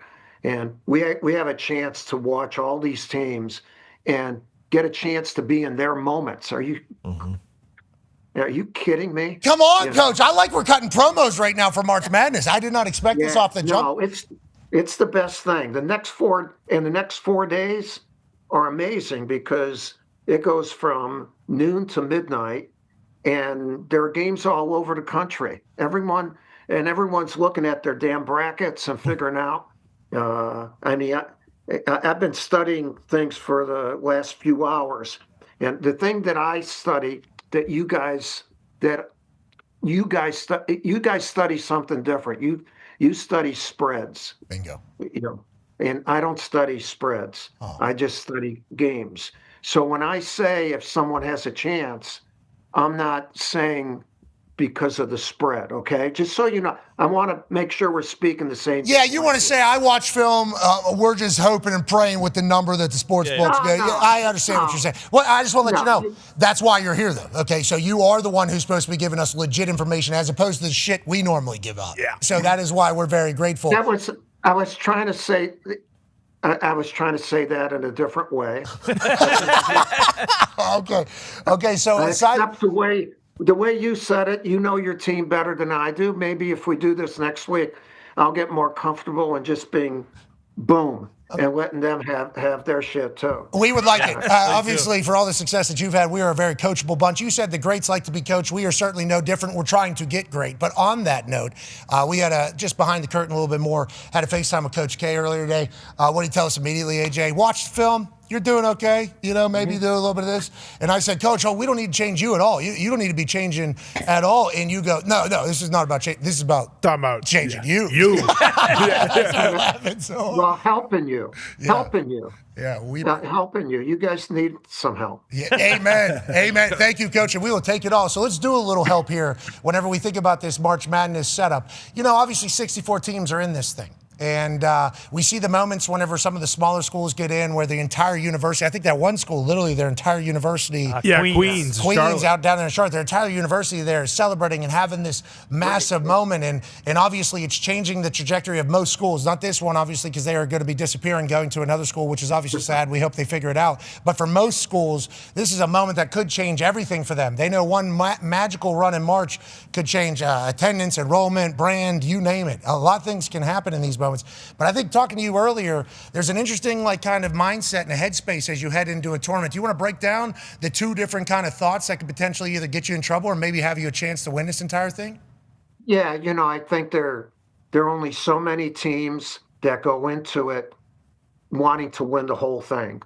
That we're in it, until Indy on Saturday afternoon and Monday night. That's where we want to be. And then there's a lot of people who, and rightfully so, there are a lot of people who are content or happy to be in it. And if they win one game, they can be even more content. However, on the other side of it, if you're content and you have free credit, in other words, there's no pressure on you. And so if they take that approach, then you might have some of those upsets that you're talking about. Did you feel that with some of your teams? Because obviously since 1980 and then 1991 was your first title, I think. After losing in 1990, 1991's your first title. And we talk about you obviously being expected to at least make it to the Final Four every year after that. Did you have to talk to your teams about, hey, we're playing against a team here probably that nothing to lose. Literally, them being in the tournament is just like a huge deal for them. Their families, their hometowns, their university is just excited that they're even in the dance playing against Duke. Did you have to monitor that? And do you think some of these teams that are ranked very high are doing that right now as we speak? Yeah, they are, because if you're that prohibitive favorite, you're playing against a team that doesn't feel any pressure. That means you better pressure them. I played for one of the greatest coaches of all time in any sport, Bob Knight. And Coach Knight would say, each game in the tournament is a championship game. Don't assume that you're going to be in the next game, no matter who you're playing. And approach each game as a championship game. And then if you get to the championship game, you've won 5 of them. And that's what I try to do all the time. And, sometimes we got upset by Lehigh or Mercer, who played great games against us. And that can happen at any time because you can assume you're going to be in the next ball game. Yeah, it sounds like you're a coach all the time, though, which is why you greats are great. Yeah. There's some stories popping out about you that we love to hear. Go ahead, Con, man. Yeah, Coach, speaking of, treating every single game as a championship game, Jason Tatum told a story about how, he had a slow first half, and during halftime, you basically ripped him. And then he came out. 7 minutes straight, he said. Yeah, 7 minutes straight speech, comes out in the second half, scores 28, and then after the game, you're like, so do I have to chew your ass out after, every single bad first half to get you going a little bit? What is it about a player like Jason Tatum and some of those, top guys that you have coached that sometimes you need to, kind of go into whether it's their past, their, get personal to really piss them off to get them going? How often did you have to do that? And do you expect, the same type of thing during the tournament for some of those great players that we know that are, freshman, younger guys now? Yeah, well, that story is true. And, but I hardly ever had to do that with Jason Tatum. And the thing, you have to have a relationship with the player where when he needs that, because he needs a good kick in the ass, and he wasn't able to give it to himself. And so I gave it to him. But if you didn't have that trusting relationship, and that's not the way it is all the time, but it is in the moment. By the way, if you don't do it and then we lose, how good is that, for Christ's sake? Yeah. Like, in other words, we're falling, we're drowning here. We need for you to play. This isn't about, son, I think you're going to be okay and whatever. Come on, man, you can't do that stuff. So yeah, and the great players didn't need it very often, but when they got it, they responded. Boom, boom, boom, boom. They responded right away. I think the trust in the relationship even grows through those types of things, especially when it ends up being a positive. Now, if you chew him out and call him a soft-ass St. Louis kid for 7 minutes at halftime whenever you guys are in the lead, and he's only had 2 points, and he's been passing the ball, and he was like, I want in halftime, I don't care if I have 2 points. We're in the lead right now. I'm dishing the rock. And then he said he sits down, and then for 7 minutes you come in and just go, you soft-ass St. Louis, like basically just start chewing him out. And he said he was getting pissed off. He said, he's like, what are we talking about? Then I go out and have 28 points. We were in the game in the second half. You give him the speech afterwards. It's like, I appreciate the fact that it ends up working out positively too. So then so Tatum for the rest of his life now is going to be a little bit more open probably to people coaching. Not like he wouldn't be to begin with, but like those are pillar moments, I think, in the development of superstars, I think. Don't you? Yeah, and not only that, Pat, but what it does for the other guys on the team. In other words, okay, they know he's got his head up his rear end for a half. And so what the hell are you going to do as a coach? And, well, I better not have my head in that part of my body, and the fact that it's called accountability, accountability, holding a player accountable to play up to their individual potential. And when you do that, especially with the star players who don't need it very often, it permeates through the entire team. It's a big team building thing. Have you ever heard anybody say anything negative about his coaching either? Because, we get to this new generation, and there's some people in our sport, football, they're scared to coach the new generation, especially with NIL, because it's like, well, if we piss this guy off or say something wrong, he'll just go somewhere else. Every good football coach that we've talked to, Saban, Bill, you name it, through them all, they go, the great ones want to be like, that's kind of like the separator between, you can find out quickly, like if somebody's a great one or if they end up getting pissed off or not, but you still got to keep a roster though. Like you can't, was there ever a time, and do you think that is potentially a part of, I don't want to say you stepped away early, 42 years as head coach, 1,202 wins. But is that a part of the reason you think why you felt like it was time? Maybe the generational stuff that was happening, or do you think forever the greats will want to be coached hard, especially in basketball? Yeah, I got out of because I was 75 years old, for crying out loud. You look good though. The hair. Yeah, the hair. Looks... No, I'm 79 now, and so I'm. You still look good. There. I mean, 4 years ago you looked better, I think. But right now you look good. I still think you look good. No, the really great ones want to be held accountable. Now, I wouldn't do that at a press conference. I do it in the intimacy of a locker room where my guys are. Like, I know it's fashionable now to let TV in and watch everything pregame and whatever. I never did that. I looked at the locker room as that's ours, man. Like, get the hell out of here. Yeah. I mean, after the game, the press has to come there. But I would never tape a pregame speech because it's not real. You're not being exactly you. And the guys in that locker room need for you to be you. And in those moments, those are the moments of intimacy that players and coaches have, and players and teams have, that develop really deep-rooted relationships. So if I was coaching today, I still would not allow that. Yeah, right. Social media team would have bullied you, dude. They would have walked right into Krzyzewskiville with their tents and said, "We're filming everything," and you would have said, "I don't think so. I don't think that's the case." No, they could film Krzyzewskiville, but not our locker room. Hey, those dudes get out. We don't like it too because we as players, like I had Rich Rodriguez as my coach in college. I would say he's fiery. Okay, a little bit. I would say he was a fiery individual. And before the game, he was telling us to actually go murder, not me, because I'm kicking the ball, but everybody else. It was like, hey, let's go. Hey, it is time to murder these people. Like these people should not even be in there. And if you were to get that out of context, like who is he talking about? It's like, it's a competitive sphere right now. We were trying to get into a mindset to go do something that we've been working our asses off for. But then when Kirby Smarts got out, remember somebody was reporting him from like inside a shower. And then the Lanning, Oregon one got out like right beforehand.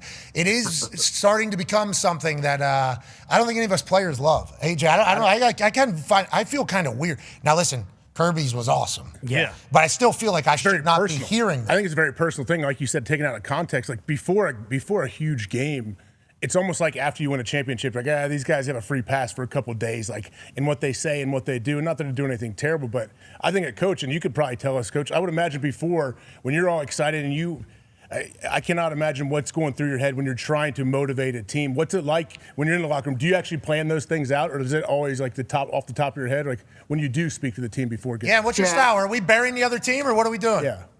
No, we're whatever word you use, you want to beat the hell out of them. And no, what AJ's saying, you have a plan, but then when you walk into a locker room, I try to sense the mood of the team, their eyes, their body language. There's a feel. You know that from being in locker rooms.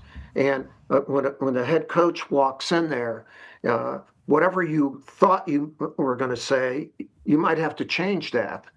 Sometimes if it's too tense, you might have to have humor, and get them talking. Because if you're too tense, a lot of times you're only talking to yourself. You've got to talk to one another. But it was never scripted. Like people will say, well, what speech are you going to give? Number 6 or number 4? That's a bunch of bullshit. There was no number. By the way, it had to be personalized for the group you have. You can't do the same things over and over. It's their moment. You're in their moment, for crying out loud. That's the beauty of coaching. I get to be in the moments of these amazing young men, or with the U.S. team, with those guys. And it's got my practice plans from one year to the other. The second practice wasn't the same as the second practice the year before. You're always personalizing what the hell you're going to do. We have I believe your itinerary for Team USA here, daily practice schedule. So sounds like you just did this every single day. Must be nice. Wow. Yeah, just set it and repeat. I guess you set it and forget it. Coach K basketball. Yeah, right. Obviously, anytime we get a chance to glimpse at what the greats are doing, we're certainly going to do that. I couldn't imagine how many of these you've had to create. About 5,000. About 5,000. That's the thing. Head coach in our sport, when you become a head coach, you hear a lot of people go like, well, I didn't expect all the stuff that was coming across the desk. I assume for you guys, there's a lot of logistical shit, right? I assume that is kind of a job of the head coach. Strategy, recruiting, day-to-day scheduling. What all was under your umbrella whenever you were the head coach for Duke for 42 years? Yeah, I think that obviously recruiting is ultimate because you're not going to win without talent. And so the rapidity of the recruiting after one and done came in. We recruited Battier, who is a great player, for 2 years, and he gave us 4 years. You recruit Jason Tatum and Zion, you recruit them for 2 years, and they get 1 year. So the amount of time and the rapidity of getting those great players is that changed immensely. To me, I probably spent the most time in preparation, individually and collectively. Like every night before practice, I would watch tape by myself and write up a practice plan, then meet with my staff the next day to see, what reads, who's going to do what, and then use it as a guide, not as a strict plan. But I wanted to make the most out of my day for my team, and I wanted to make the most out of every practice. And so I did that every night. In basketball, there are about 100 practices or so. So you do that for 47 years. And U.S. stuff, it's about 5,000. I have every practice plan I've ever written, and most of them are typed. But the U.S. stuff, I have in each binder everything we did for that team written out, and then I would look back in the summer on my practices that year to see I liked that, I didn't like it. Oh, I forgot about that, and that type of thing. And again, I go back to Coach Knight where he said the will to prepare to win is the most important. And he's a pretty damn smart guy, He's a great coach and a genius. And that's the thing, really. And that's the thing I got tired of at 75. I said, I'm on the road all the time recruiting and preparing. It's time. Yeah, it's time to do something else. But it wasn't because of NIL and all that stuff, because you have to keep adjusting, man. You have to keep adapting. That's the beauty of it. Yeah, you wanted to free your mind. Yeah, hey, I would like to free my mind of being obsessed with this, for at least a part of my life. I've given a lot, I think, and you certainly did. You've given so much to sports, so we're thankful that you're getting a chance to enjoy the after sport, just like Coach Saban. Because some of you coaching fucks never stop. Yeah. And like you guys are just waiting for the whistle to be the one that kind of, like that. I assume that is in basketball as well, but football is that way. Like these guys, I'm going all on the field. That's how it is. Like, there's something after life, right? Don't you think after football? The only thing I would say, those football coaches end up sleeping in their offices, and I never did that. If I'm going to sleep, I'm going to sleep in my damn bed. I'm working my ass off. I bought a bed. Yeah. Okay, I should at least go ahead and utilize that. And by the way, my wife would kill me, if I did that. She talk about accountability. She holds me accountable, and my 3 daughters. I got 4 women in my life who are beautiful, and I've learned so much from them. A lot of times reluctantly. All right? Yeah, it's a good thing, though. Sometimes the things you don't know that you need to learn are the best things to learn. And I assume they're learning from you as well, GOAT. That's going to happen. You mentioned the NIL not being a reason, but it is certainly a different world now. Go ahead, Ty. Yeah, Coach, how difficult or impactful is it now when going into the tournament? Certain coaches probably know there are a couple key contributors on their roster who are going to be hitting the transfer portal, maybe already have a new school, or in some cases, I mean, we saw Dusty May a couple years ago when they went on their run in the tournament, and it was kind of like, okay, whenever they're out, he is going to be gone. He goes to Michigan. How difficult is that preparing for the tournament, knowing that that is the situation when you kind of need everyone bought in for this potential month-long run here? Yeah, well, it's a great point. Obviously, we saw how crazy football was, right? Wow. Yes. You know, with coaches, and they were actually leaving. Yeah. You know, like now, there are a few coaches in the NCAA tournament that know they're not going to be at that school now, but at least it's more private than football was chaotic. I mean, I hope they can solve that with a different calendar and whatever. Nick needs to solve that. Yes, he does. Yes, he does. You need to start sending him some text messages telling his ass he needs to start doing that too. He's a smart guy. But the question is a great one. And how many players are in the tournament right now? It'd be interesting when the tournament is over to do a study of how many guys who are on their current teams are on different teams, for already. And when the transfer portal comes up, understand that for the last month and a half or so, agents have been talking to agents in strategizing where guys are going. And there's so much behind the scenes stuff that's going on. But it'll be really interesting. I'm going to try to do that. We'll do it. We'll have Hembo do it. As you were saying that, I was like, this is an easy project for Hembo, who has the ability to pull all this shit. The other thing, Pat, and for you guys, how many guys actually enter the transfer portal? Stay. And how many are not picked up? More are not picked up than picked up. The ones who are picked up, probably a lot of them already know where they're going. And so this transfer portal, I think there's really good stuff, but the unintended consequence of it, one of them is that a lot of kids lose their scholarships. They don't have a place to go. A lot. Yeah, the grass is greener, they think, It turns out there's actually no grass. Yeah. But hey, the football stuff really needs to be solved. That was not good for sport, man. I agree. Okay, I agree with what you're saying. I thought you were trying to throw rocks over here. I'm like, I just learned that you guys go through all the same shit we're going through, it sounds like, which is, as you were giving that answer, a lot of football people potentially watching this right now, it's like, oh, college basketball's having, your problems are mirroring our problems. Like actually mirroring our problems. They're not as public. Agreed.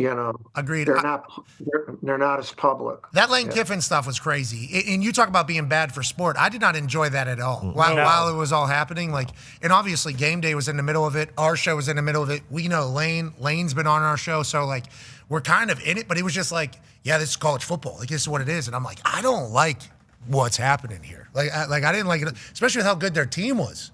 Their team was so good, and then their school was so pumped to be where they were, and then all of a sudden the entire conversation is like players getting poached from the team. Our calendar is better. Our calendar is better by far than the football calendar to at least have privacy, going forward. The football calendar is really difficult, man. I don't know how they manage all that stuff. Well, why don't you go fix it? I think I'll stay in my lane. I mean, you just said you football people need to figure this shit out. So I thought you were trying to dabble. Maybe you're trying to dance over there a little bit. No, I'm not doing that. I love football. I love our guy, Manning. I thought he was gone for sure. I thought he was gone for every year he's potentially gone and then he's back. We did a college game day down there. I had a blast. I did not expect the fans to be. And then what is it? Everybody's hands go up. Duke. What do they say? Coach, I don't know what they say. DDMF. DDMF. More food. Duke, MF. Duke, more finances? Fun. Yeah, Whatever. more funds. You can fill in the blanks. Yeah. Everybody's hands go up. Duke, more fun? Yeah. Is that what they're saying? Yeah. Is that what it is? Here's when I coached, they've been saying that for years. now that I'm at games, I hear cheers that I never heard before. So, I'm hearing that cheer, and I said, wow.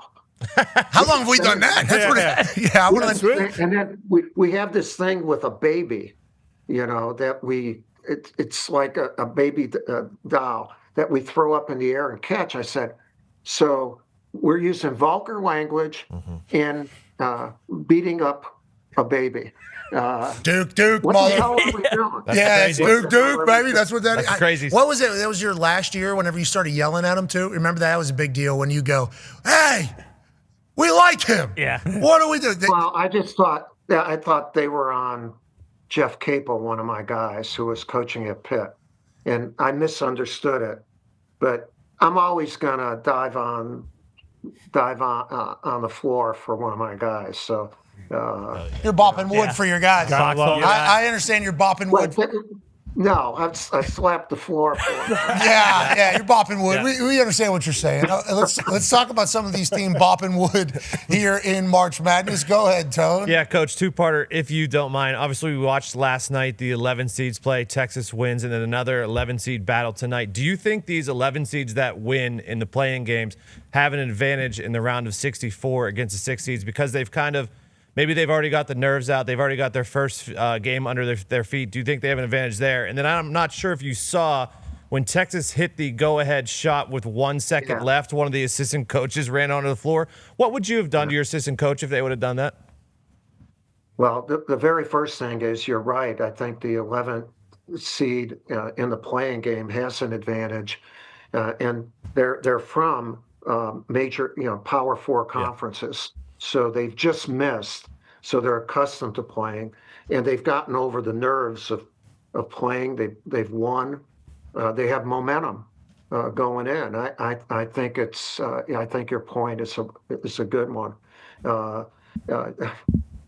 What happened when that assistant ran on the floor? Man, I would have done what Sean Miller did.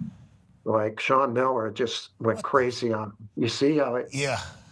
Yeah, he probably did it a lot faster than I could. But no, we've seen you have the juice out there. We've seen you move. We've seen you move and shake. Well, the thing is, the assistants are supposed to be ready to make sure the players don't come out.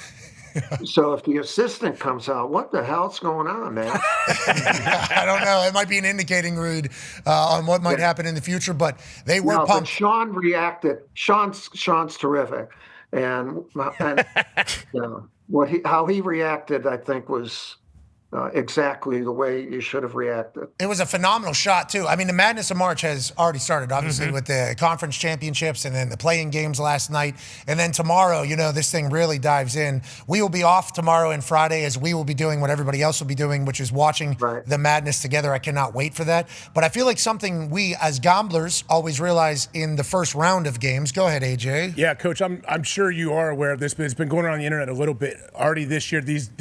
The basketballs seem to be wildly overinflated. And these, for some reason, we turned on, it looks like these bright orange basketballs, like they changed things. Is this a thing? And is it tougher to shoot? I feel like when I'm unders watching, is what we tend to hit. Looks like a big rubber basketball you'd play outside with. They feel like they use.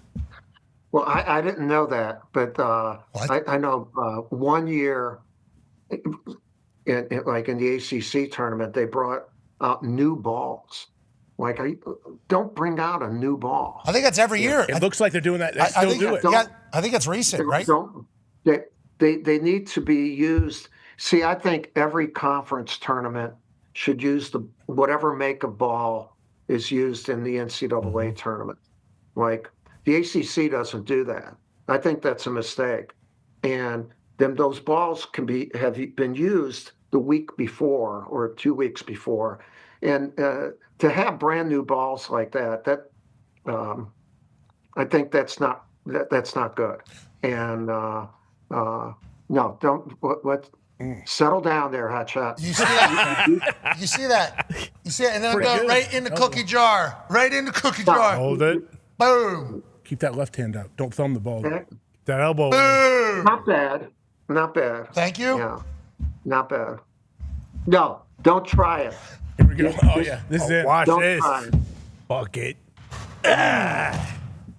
Fuck! Glass You got another unkind. one? You got another one? No, they're layups and offensive rebounds only, okay? And that's one of it. those Get right closer. now. You can shoot. In other words, get closer to the bucket. Oh, you're on.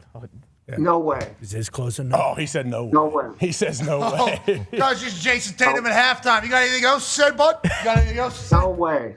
No, there's Fuck it. try. Jeez. I thought you had it. I'll tell you what, that's overinflated ball. I have a suggestion for you. Okay. Try kicking it. Okay. Okay, Coach K. No, if that ball would have rolled No, back. if you're that good of a punter, man, I retired. Last time I kicked the ball, I ripped my hip flexor. Remember that? I had the whole Kicked it out of the stadium. kicked though. out of the stadium. First, last time I did, I kicked it out of the stadium. That lost the screen. I jogged off, and I had blood in my leg for 2 months because I went. Coach, what is the biggest thing we should look for tomorrow? You think? What? Not maybe not the balls. Guys, tight early though, right? I think like early in games, nobody really wants to mess up. Or That's why the underdog won't be tight, and the closer it is with the seating, the tighter you can be. I think there's some really outstanding games this weekend. I'm interested in one of my guys, Johnny Dawkins at Central Florida against UCLA, and if Dent is playing or not for UCLA. A lot of people are looking for the Power Four against the other conferences. The Midwest has some really great games. Akron against Texas Tech, I think, is a fascinating game. St. Louis against Georgia. Oh, yeah. Santa Clara. Herb Sendek was one of the really against Kentucky. I think those are like really good games. And in our region, TCU and Ohio State. Jamie Dixon. Yeah, who's winning that one, Coach? yeah, AJ Hawk would like to know who you think's winning that one. It's at noon tomorrow. I tend to think Ohio State, but Jamie Dixon is so damn good at TCU. But watch Saturday and Sunday, because you have a chance you're going to see Wisconsin and Arkansas playing the round of 32, the 4-5. Oh, Tennessee, high point. Virginia. Jeez. Okay. Yeah. And Vandy and Nebraska. Vandy and Arkansas are 5s, and both of them could win their regions. They are hot. Obviously with Arkansas, they have, to me, the two best players are our guy Cam Boozer and Acuff from Arkansas. And John Calipari's done a great job with his team. And the Vandy team is hell. And what about on another round of St. John's and Kansas? Oh, yeah. Are you kidding me? I just think they're more good games. Yeah. I'm anxious to stay to watch these and see what the hell happens. And then if I'm not on next week, I'll give you after watching, because I'll watch these games even closer than I have. You'll watch them? You'll watch the games, you think? You actually study? I'll You think you'll be prepared? Yeah, I'll watch. I'll watch as long as. I mean, I guess we're going to find out if you're good at picking games or not, though. This is. Have you ever done this before publicly? I don't think so, right? You've never said like your thoughts or opinions on how games could go. Have you done this before? I don't know. No, because I'm only concerned about my game, and the Duke game. If I'm coaching, I'm not gonna go sightseeing through the NCAA tournament. I understand. You got to be locked in for yours. Okay, we're excited. I'm gonna watch my game and give it 100% stuff. Even like when you go for a weekend, the favorites, the top seeds, they got to be careful that if they're playing on Thursday or Friday, that they don't assume they're playing on Saturday and Sunday. Because a lot of times, Lehigh will come up, who beat us with C.J. McCollum. Mercer, in my history, 5 dudes who were well coached and kicked our butt. And I think a big part of that was we assumed that we were going to win. Yeah. And then we got our ass kicked, and we deserved to get it kicked. Coach. Take another one. Let's get one more here. Where we're going? Maybe a pull-up Where we're 3. going from? Coach, if this goes in, I can't hear him. if this goes in, everything you just said is accurate. Okay. If it doesn't go No, in, yeah. all shit. Okay. Everything you just said. High point money line. This is the universe right here. Okay, This is the universe right ball. here. Oh! Well, if it ain't that nice. You know, I guess the guy knows ball. That's what the universe is saying. Yeah. Coach, we appreciate the hell out of you, man. We'll see you next week. If that didn't go in, fired. For you. But we'll see you next week, I guess, because that falls there. Very impressive. Very impressive. Let's remember that for next week when you come on. And we're going to be FaceTiming you throughout our drunk March Madness things. You don't have to answer, but if you do, we'll be very grateful. By the way, you know, you and Hawk FaceTimed me during my private time, my walk, and whatever, my thinking time, and it got me all screwed up, man. Well, we'll do that again. We'll be trying to do that again. Next time you're walking, yeah. Yeah, no. We hope to find that again. What time was that? We'll try to lock that in. We'll try to get the private time in there because it felt like you were in the middle of a good sesh, you know, and then all of a sudden we popped. I was into so many good things, and then after talking to 2 of you guys, I started walking sideways and backwards. All right, okay. Well, that might be, you know, they say age, you know, what is straight, what is not. That might be on you, maybe not on us. But we appreciate the hell out of you. We can't wait for March Madness to get started, and thank you for joining us. All right. See you guys. And remember, Drained it. Splash. you're the man. Ladies and gentlemen, Coach K. Yeah, Of course, by the way, the universe is. Yeah. Hey, listen, bud, you haven't made a shot in 2 months, but this is Coach K. I mean, don't sleep on Northern Iowa now, though. And He did make a couple picks there. Same with High Point. High Point. He didn't like people really like any upsets. Yeah, well, Does he ever fill a bracket out? Yeah, every year. I doubt Yeah, it. I don't think he so. just writes Duke in every single game. we That's did. kind of what I do.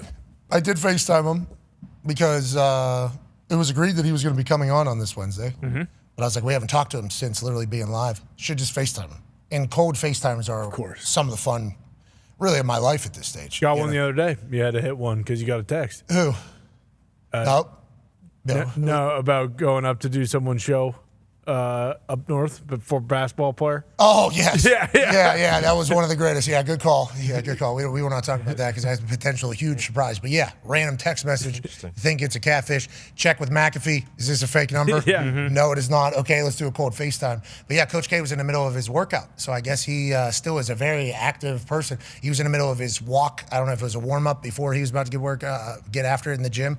But you could tell, like, when he answered it, it was like, he felt obligated to answer it, maybe? Yeah, who died?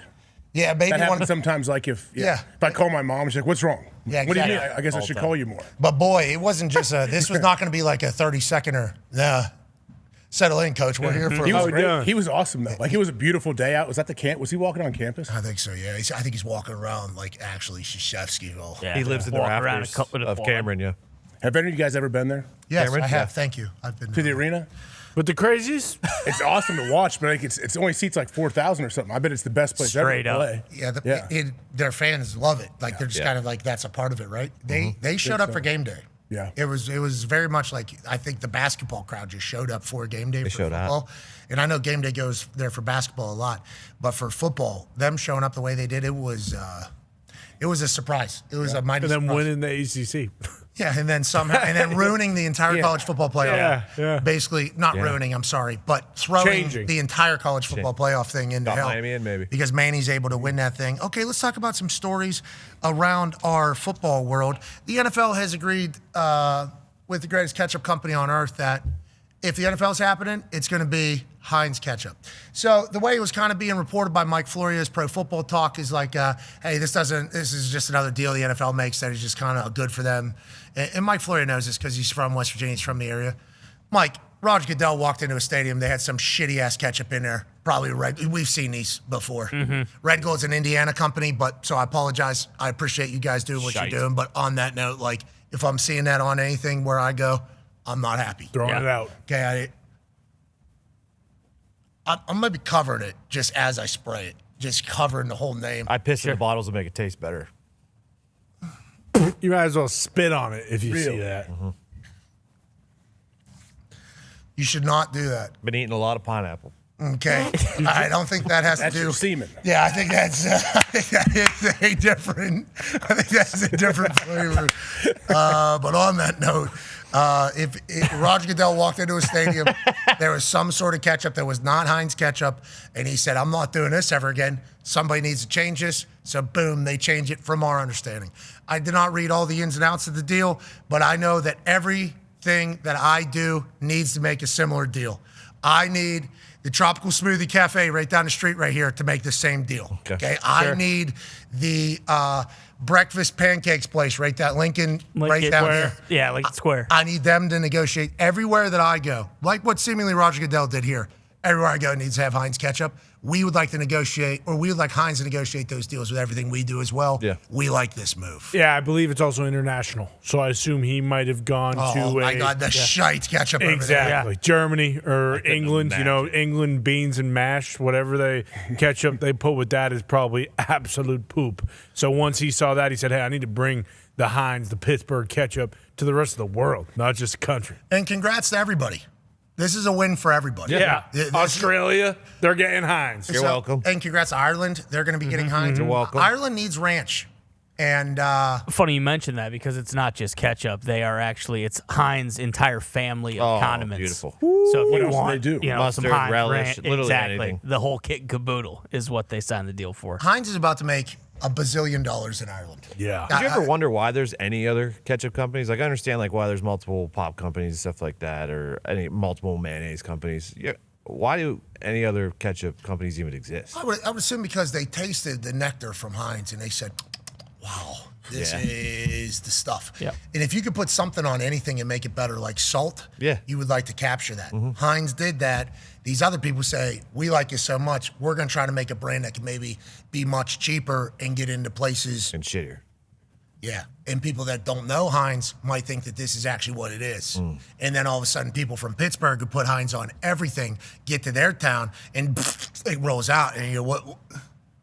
And they go, it's catsup. And I go, you don't get out of my fucking face. Yeah. Please. You spell it wrong. Yeah, exactly. I can't do it. So What about McDonald's? What do they use? Because their little Heinz.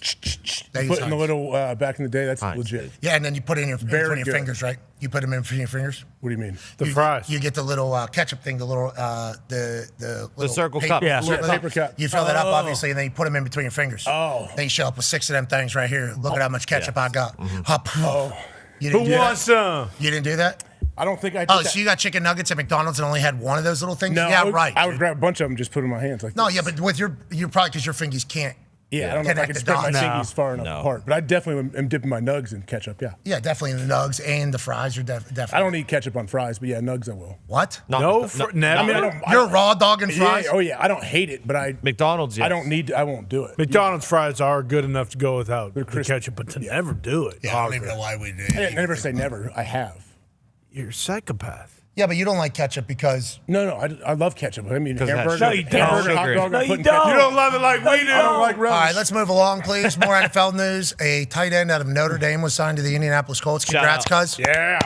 This is Carson Tott. He played basketball his whole life, but they think his style of play and his build could bode well to him potentially transitioning to tight end. We have Mo Alley Cox. I believe he played for VCU, if I'm not mistaken, had a great basketball run, came over here. We've had a train of tight ends that have played hoops that have come through Indianapolis. And obviously the NFL has seen a lot of hoopers transition into the tight end role. Antonio Gates is like the easiest one to kind of point as a massive success story out of Kent State.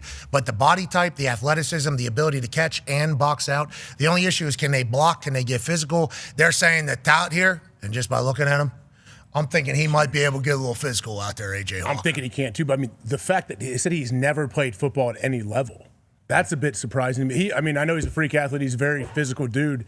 And they're not going to take a shot on him if he doesn't have a chance. So, yeah, I hope he makes the team. Jimmy Graham was another one. Yeah, there's a lot of I mean, questions Jimmy on it. played football, but he's just a really good Yeah. basketball But how player. did we immediately get to just sign him too? Like Yeah, he's out how of come- college. They had to be kicking the tires for a while. They've been yeah, thinking but what, about this. doesn't he have to go through the draft? Great question. If he didn't play, I guess he doesn't have I think to go they through were the- like, if a team is so desperate, we'll just let them do this. Desperation's not what made this decision. This is a fucking talent. What if he said that though? Hey, I don't want to sign because what if I get drafted? I mean, he's got a point. You This guys- does kind of reek of desperation. Is this guy taking Tyler Warren's spot? Taking It Mo's sounds spot? like this is just a, hey, let's stir up some some hype. Let's get some people excited. That's about not what the Colts are doing. Let's get Northern Indiana pumped about the season. Yeah. Hey. Why? Because they're getting the Bears in a couple of years? Yeah. Let's win over the Notre Dame fans. They'll How help can us. touts sign without going through the draft process? Let's ask an AI. The NFL is different than the NBA. For the NFL, if a person has never played college football but is at least 3 years removed from his high school graduation date, that person can sign with any NFL team willing to do so. And no one else was going to sign him, obviously. Yeah. So They're not that dumb. Yeah, right. If he would have came through the combine, they're saying 28 out of 32 had him on board. That's right. Really? Just like a board, like, hey, this would be a good went- story for us, too? What's that? I think he went to the combine, but he talked. He spoke to people. I don't think he actually partook. Teams have called the Miami Dolphins to inquire about trading for running back Devon Achane. They've been told that he is not available. We're done with this, what you guys are doing here with the Colts. Okay, this is a big move. This is Ballard is thinking about the He's future. 6'8". Think about it. He's a red zone Johnny guard. Dot. What's his name? Carson Tout. What? Tout. Yeah. Tout. Carson Dot. Tyler Yeah. Warren's going to chew this guy up and spit him out in practice. They're teammates. They're teammates. They don't What go do we- against and each other. he's going to say, Yeah, they do. oh, big basketball guy, huh? Welcome to football. Just bitch. wait till we're going 13 then personnel. ball tackle. Tyler Warren, Mo Ali Cox, Dot, Jonathan Taylor, Fucking gain of 2. Daniel. 2nd and 8, brother. Let's see what we can put together now. The Miami Dolphins are in a mass exodus. Running back Devon Achane will not be a part of that, is what has been said. People are on TV this morning saying that their sources are indicating that Miami is willing to hang on to him, and they view him as a massive piece for the future. Gumpy, does that make you happy or sad? And will you buy his jersey because every other jersey you own has been shipped out the door? There's an H-hand jersey hanging in my locker, so we're good to go. I love that they're keeping him. There was a clip of Sully when he first joined the Dolphins. He said he wanted to build around a few guys. He didn't mention Waddle. He said Brooks, Brewer, Patrick Paul, and Achane. So at least we're keeping some of our guys. Yeah, I like that you're keeping some of your guys. I also like the fact that Miami Dolphins aren't scheduled to win until 2028, says Dan Earl. We got 127 million in cap space next year.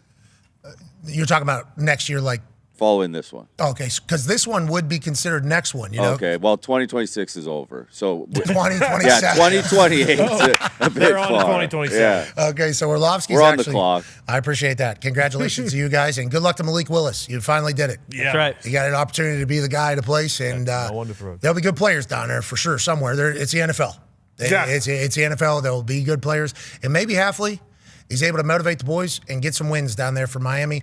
After being down there, I'll tell you, I can see how people would definitely get bored with the Dolphins if they're not good. Sure. I can see how there'd be other stuff to do. Hopefully that doesn't happen. Hopefully the Dolphins can continue to be $12.5 billion property and maybe even win some games. We appreciate everybody so much for allowing us to do this for a living. The next 2 days, we'll be off for March Madness alongside everybody. Con Man, this is a special time for the program. We started this last year. Yeah, last year, first year. This is a good move. Great move. This is a good move. Yeah. Yeah, so look for IG stories tomorrow to be popping. I We're believe, learning. is the thing. That this is gonna Because before last year, we didn't really know it, but we just did the worst show of the year because we'd put a TV right here and just watch the game anyway. And then every once in a while, kind of just be, oh. But we would stack it with guests. Yep. Yeah. And obviously, we would tell the guests ahead of time, hey, we're watching the games. Yeah, so just go. We need you to just, we'll ask you a question, you do your thing. You'll hear us respond in the background. Something happened in the game, we will stop you. We will update the game. Then we will try to reload you. Thanks, Lombo. That is kind of, bingo. Miss you, Lambo. Lombo did that. I think Van Noy did that for us a couple times. He just signed with Yahoo. Did he? Yeah. Van Noy? Van Yas. He's calling freight games? No, I think he's I think he's doing some content for them of some sort, maybe a podcast. We would love to have Van Noy back in the building. I think it's on me. I didn't text him after the Well, he still doesn't know if he's going to play yet. He said he's waiting, you know? After the draft, someone will probably sign him. But what if the Ravens do the whole Max Crosby thing? They to him? could. Yeah, come on in, Kyle. Come on, put you on the practice squad. And then when he meets Minter, Minter's just looking around him, not. Yeah, Max okay, Crosby man. said, I dapped up the coach for 4 hours in, 5 hours in. It was sweet to go meet him.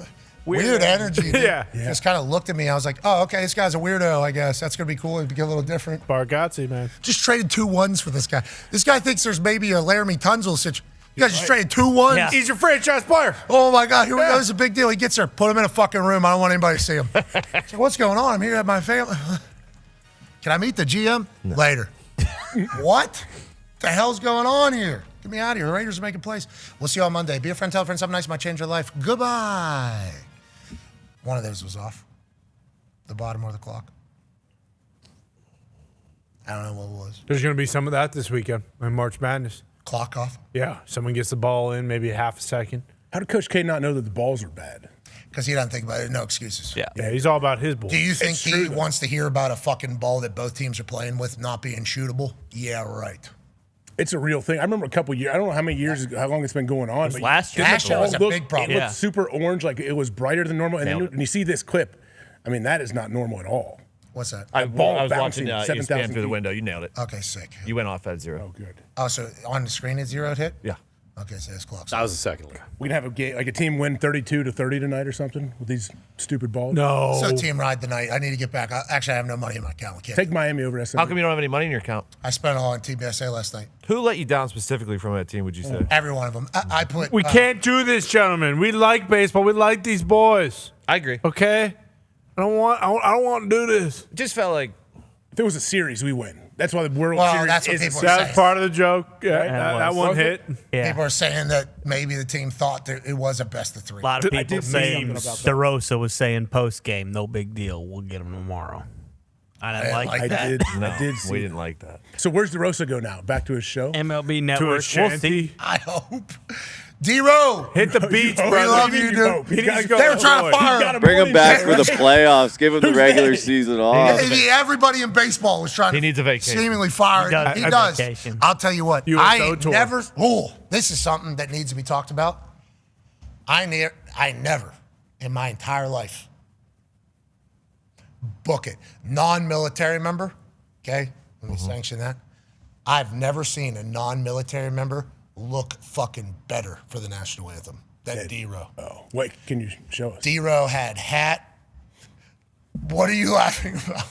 I'm actually kind of. What is so Come funny? on, fellas, what He had, I'm telling you, hat perfectly, like the brim of the hat around here, over chest. And I don't think the fucker blinked for the entire since O all the way to E at the end. I don't think he blinked one time.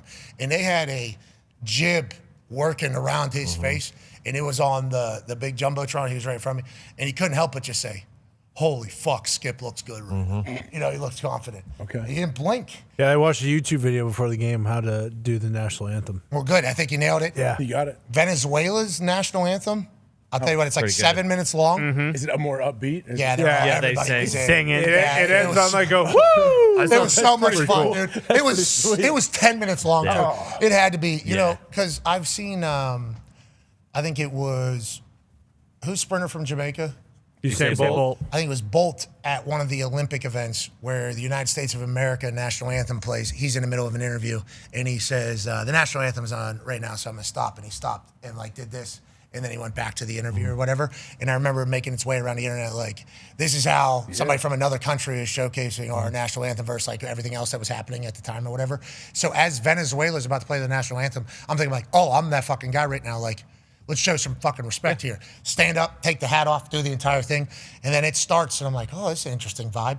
And then it's like 90 seconds in, I'm like, they're seemingly nowhere near the end of this thing. And every word, every word, howling. the whole place. I mean, it was... You couldn't help it. And then national anthem follows that. And it's like, we got a 75-second little fucking instrumental about to take place. Boys were all lip syncing. Who? I saw it. Well, D-Row. Who? Which boys? There better be a photo of D-Row for that national anthem. I saw the internet was saying they were surprised that Team USA didn't play in fatigues and combat boots. All right. Why you say that? Because Mick Huya talked to him before Dominican Republic game. And guess what? Mick Huya won. Okay? Yeah. Who did speak to Team USA last night? We'll never know. They just Heard his watched carrot Zero top. Dark 30. and then just hit the field. It's a good They movie. should have been watching the Pacer. Is that what they call them? I Yeah. think that was his nickname, the Pacer or something like that. Yeah. You didn't see the movie. You don't know how Bin Laden died? We're talking about Mick Huya. Oh, okay, yeah. You don't know I've shit seen about Zero Dark Mikuya. 30. You support the troops? Oh, no. That's what it sounds like. Yeah. Wow, it's weird. We're I kind won't of even piecing this. respond to that question, but yeah. Yeah, the Pacer. Oh, from Zero Dark 30, yeah. The redhead girl, she's the CIA lady who figured it out. Yeah, Oh, you this nailed it. guy is no. Yeah, you nailed it. I got a Digging picture yourself of a hole. Makuya. I met Makuya, Rob O'Neill, sorry, about a It's month Mick Huya, about not a Mick month before Huya. he went.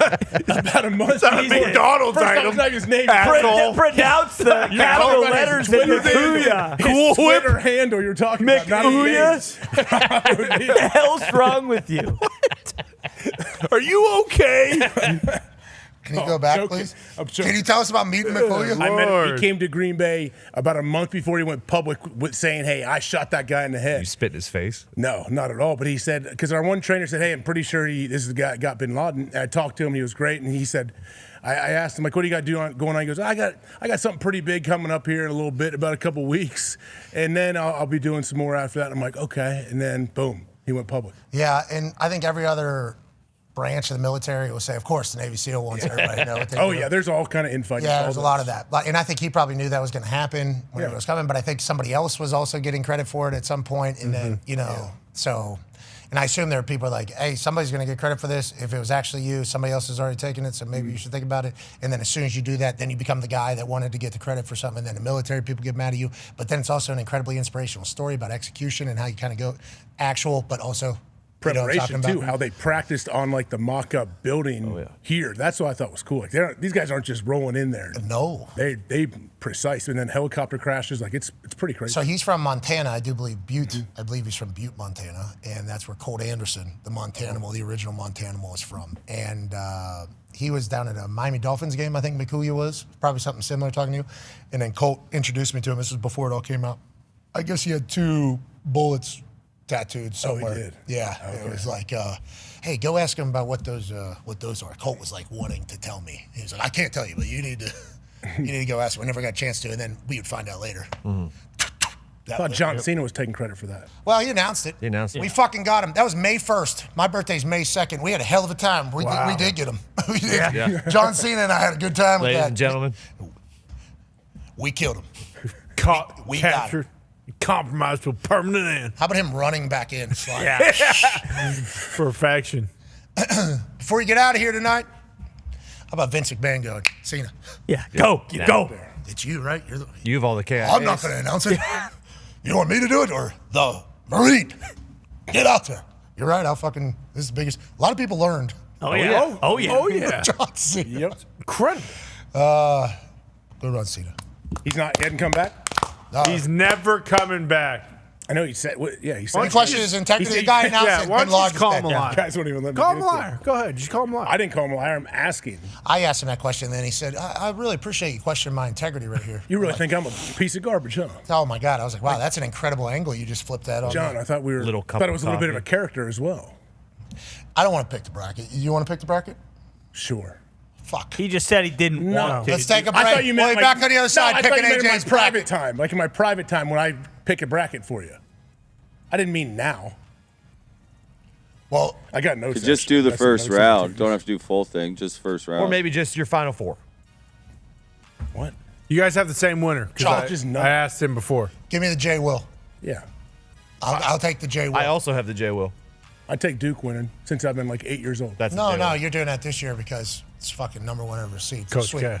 Just say you don't know anything about ball. They're always number one. I don't know a whole lot about college ball. I'm not going to lie. I don't either. Thank God I lost all my money on baseball I don't know about last night, so I can't do it again for March Madness tomorrow. Actually, feels like I'm staring down another deposit. Reload. You're gonna have to watch Try it. the down. They're going to send me that video again. Hey, dipshit. You sure? You can actually fucking publicly exclude yourself from this company for 10 years if you'd like to do that. Just press this button right now. Say, hey, DraftKings, I appreciate you taking the steps to protect me from me, okay? The bats were supposed to get hot. They were, and they didn't. Can they They shut had to you win down? so much money, DraftKings, off of all this. Historically Wait, what bad was the night line? for bats, by the way. Why'd the guy wearing the Jack Hughes tarp not start? Let's get that guy his fucking puck, too. Yeah. Guy still doesn't have teeth I know. for America. Give Can it back, Canada. Why did Gunnar Henderson not start? He got a bat late. He looked good. Yeah.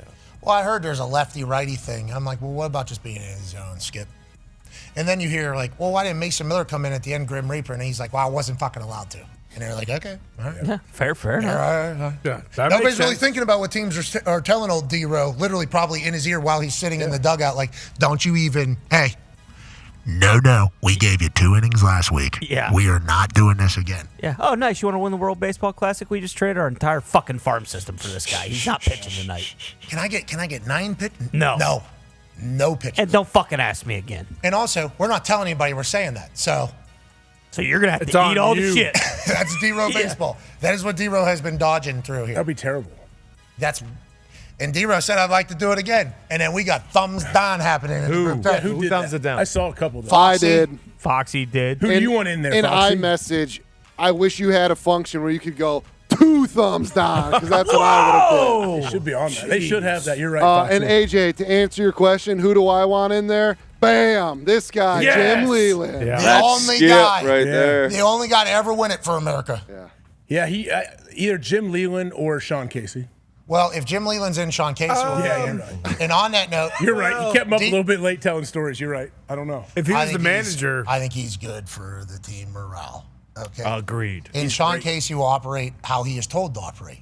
Hey, need to win the game tomorrow. Let's get the stories of resilience out here about 3, 4 a.m. Yeah, he got his orders. You know what I mean? As opposed to big pop celebratory stories, which I assume he told the John Cena story. Yeah. Okay. Sean Casey's John Cena story is yeah. one of the greatest of all time. One of the greatest of all. I assume that got a huge pop out of the boys, and then that immediately follows up to, there's one time I was. Can you imagine him bopping around the room, like tapping guys on the shoulder like they're all sitting down, he's standing up in the middle of them? And they're all like, we're in. And Sean Casey's like, I got another we're in story. Hold on. And then he goes in, you know. So that was probably what it was. And they were having beers and pops. And, you know, D-Rose says in the room, this is the most important thing in their life. They must have different rules for the World Baseball Classic, because that's why a lot of old savvy vets are pissed that they took booze out of the clubhouse in the major leagues. I don't think they did it for the World Baseball Classic. You're saying? He said You're they were saying boozing kept in the. that. Yeah. That's what I'm saying. They had rules. That I think there's some It was players old that are school. still boozing pretty good. In I'm saying they used to like provide it and let them, but then of course someone got a DUI or got in trouble and they took it out. Oh, that's like NFL planes. Yeah. NFL planes. 3 beers used to be in all. When I first got on, they took 3 beers in each seat on the airplane. It took away right before I got. Ice cold beers, or were they in a cooler? Ice cold in a bag. They said so. Like some guys are like, "That's great," because there's always guys that don't drink. So I got 40 of them. Yeah, just grabbing bags. I was my rookie year. I had to bring a cartoon-sized bottle of whiskey every week. That was kind of what I had to do. And did you have to sneak it? I mean, probably. I don't know. I watched Blow so many times. George Young. We put that fucker right at the bottom of the thing. We got a false bottom. We put a T-shirt over top of that thing. We put pants over the top of that thing. You know, there's other stuff probably in there as well. But yeah, I had to bring that every single time. And then I would hand it off. They definitely have new flight attendants at this time. Yeah. Shout out to that OG flight attendant crew. Shout out. I don't know if you're still watching or not, but you were a fucking. Yep, that was the thing. There were some road dogs in that flight attendant crew. Immediately upon getting there, straight to the flight attendants would then take it to the back where the beers were and everything like that. Some other rookie was bringing the beers. Then they would have that entire thing set up for a trip back home, you know? Yeah. So then whenever we would get on to head back home, it was like literally you're just walking into a fucking. There was already music on the fucking phone thing playing. It was like the moment. Like, hey, we won a game on the. So I lift all them late. This is what we are here. Those planes were the greatest. I mean, those are some of the best times I've ever had in my entire life. Absolutely. I think. And then, you know, I guess at some point people got to get from airport to home though. Yeah. And not everybody sets up cars. You know, a lot of cars were being set up for a lot of people. Before Uber. But then yes. So and also the OGs of the team were setting up cars for people. You know, like, hey, this is going to happen. Freeney set up a couple cars for me. Very thankful for him because he kind of gave me the game. I was playing in a card game with him on the plane for M&Ms. Maybe thousands and thousands and thousands of M&Ms at that time. Peanut butter, peanut M&Ms, very good. Yeah. And boozing pretty heavy. Mm-hmm, you know, boozing pretty good. And then, like, you know, Freeney does an immediate, like, hey, how you getting home? It's like, there's a car out there somewhere. I'm whipping it. He's like, absolutely not. You are not. And I'm like, cool. It's a good teammate. That was like a part of it, though. Yeah. Like that felt like that was kind of a part of it. And then I think some places didn't have that. And I think there was guys. Some people have long commutes home. Yes. Yeah. And not in India. I'm talking about in the NFL as a whole. Everywhere. Like India was like very much like, because obviously we got cops on the plane too, so they all kind of understand. And there's drivers waiting outside, and it's like, hey, everybody kind of understands what's happening. And then there's like, hey, this club is open if we want to go here. This place is open if we want to go here. So it ended up becoming like trains to places almost, you know. And it was like almost I don't want to say like supervised, but kind of like, this is how we do this shit around here. And oh yeah, tomorrow all this is over. We're trying to go to the next week. Yeah. It was like a really cool part of the culture, I think, that they established. I'm not saying I was anywhere part of that. It was like their culture. But then, remember, I think around the league, that wasn't. Coaches got DUIs. Yeah, players fucking crashing. Coaches did? Yeah. There's some still coaches coaching. got a couple, yeah. Still coaching some of these guys. Oh, yeah. That was a big win. Yeah, pretty recent. That was a huge win, man. He was doing his dance. Once again, that is where somebody should have been like, hey, you, definitely celebrate also. That was a big win for him. You're in this one here. And that's what we got to do as society nowadays. You got to do that to your friends. Some people are very hard-headed and don't listen, though. Yep. Yeah. It's a shame. That's part of the game. Well, there's a generation of people a little older than us that have never, like, they think they become a better driver and they've never thought about a DUI. In Ohio, definitely. Yeah, Ohio, it freaks me out. They're like, what do you do? Like, you ask them, like, hey, man, like, you had like 19 beers and 5 shots. It's like, well, I'm a better driver now. I'm like, okay, are we really? Is that really the world we're still living in? I have a friend that's been to Ohio DUI camp, which is a weekend, right? 5 times. They just learn. I got plenty of buddies that have been in there. They learn from the drug addicts in there of how to like conceal their booze. Oh, I bought a tube. I ran up from my radiator, and they're talking about how they can drink in their car. Yeah, because there's a blow and go, how to get around the blow. Yeah, it was like, I don't think these drunks should be around each other. But they have exchanging, talking, gossiping. It's like George Young went to prison, but he got his PhD in smuggling. Bingo. Yeah, that's went basically in what it is. as a what is that? Oh, what did he say? I forget what he said. What a good movie. I went in as a. Every time I drop, I'm George Young to somebody, and then I walk out. Whenever they're talking about me going to other states that are legal, never bring it back to Indiana. I would never do that. We should legalize it, though. I got the 2 names. We're going to start lobbying soon. But every time I say, I George Young the shit out of this thing, the person that I'm talking to doesn't get it. And then I hear them like 15 seconds later go, oh! It's like, yeah, George Young was doing that shit. Whoa, Black Betty. Whoa, Remember the big guy, too? What's the big guy's name in the movie? Who's actually in very good shape now? Louis Laston. Yeah, Ethan Suplee. What was he in? He was in Camp Titans. Anawana. Remember the Titans? What was that? No, you're thinking of Donkey Lips. He was not in Salute Your Shorts. Oh, and I believe Donkey Lips is still in search of a new kidney. He was. Who was Donkey Lips? He was reaching out to DDP saying, "Hey, I need you to fucking save my life with the yoga." Donkey Lips has done enough for me, I would say. The famous quote from below is, Danbury wasn't a prison, it was a crime school. I went in with a bachelor of marijuana, came out with a doctorate of cocaine. Nice. I'll tell you what, his doctorate was good until they got him in that last round table. He was free. His buddy screwed him. He was there. Think about the weight that came off of his shoulders when he was sitting down there. Oh my God, I did it. And then the walls pick up, and you're in jail for the rest of your life. Your daughter's going to hate you. Yep. Yeah. And George charged to the game, I guess. That's right. That's what happens. Is he dead, George? Yes, I don't know. In like he got out. 22. He definitely got out, though. He did get out for like a year or 2, but then he passed away. Sam Hurd's getting out soon, or he did get out. Sam Hurd, what a legendary NFL story that is. Yes. That guy was playing special teams on Sunday and then moving kilos. Kilos. At Ruth's Chris. Like walking in George Young, walking out George Young. This guy just carried his own in, carried his own out, delivered the money. Yeah, but who do you work for? Me. Who works for you? Me. Yeah. It's like Sam Hurd cut out all the. I know. And they're like, well, he's going to rat on somebody above him. It's like, no. I think Sam's pretty high up there. That was crazy. He was running 2 really football business and then that. George has passed. Rest in peace, George. I had no idea that's how you spelled his name. J-U-N-G. Come on, dude. Study a little bit about the drug trafficking trade, brother. That's all me. Okay. Fucking cocaine cowboys should be next. Until you learn about that whole gimmick. They had planes. Let's get to a break. On the other side, we'll pick a bracket because AJ wants to do it. Great, AJ. I never said that. You did. You did. I never said that. You look good in that sun day. Red. Super cheap. Did Tig win the... Yes, actually. He won it? They won last night? Yeah. Yeah, beat BCGC. Huge upset. Wow, that's awesome. We're Are we going to see that again, we think? We think we're ever going to see that again? What do you mean? TGL. Like they spend a lot of money in those little arenas. Yeah. Little.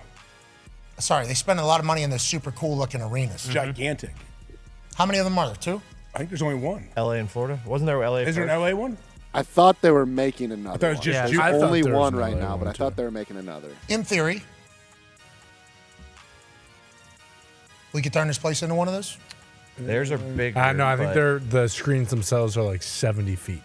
They're huge. And You could have a small sim, though. I think the sim part of it doesn't matter as much. You could have the sim we have.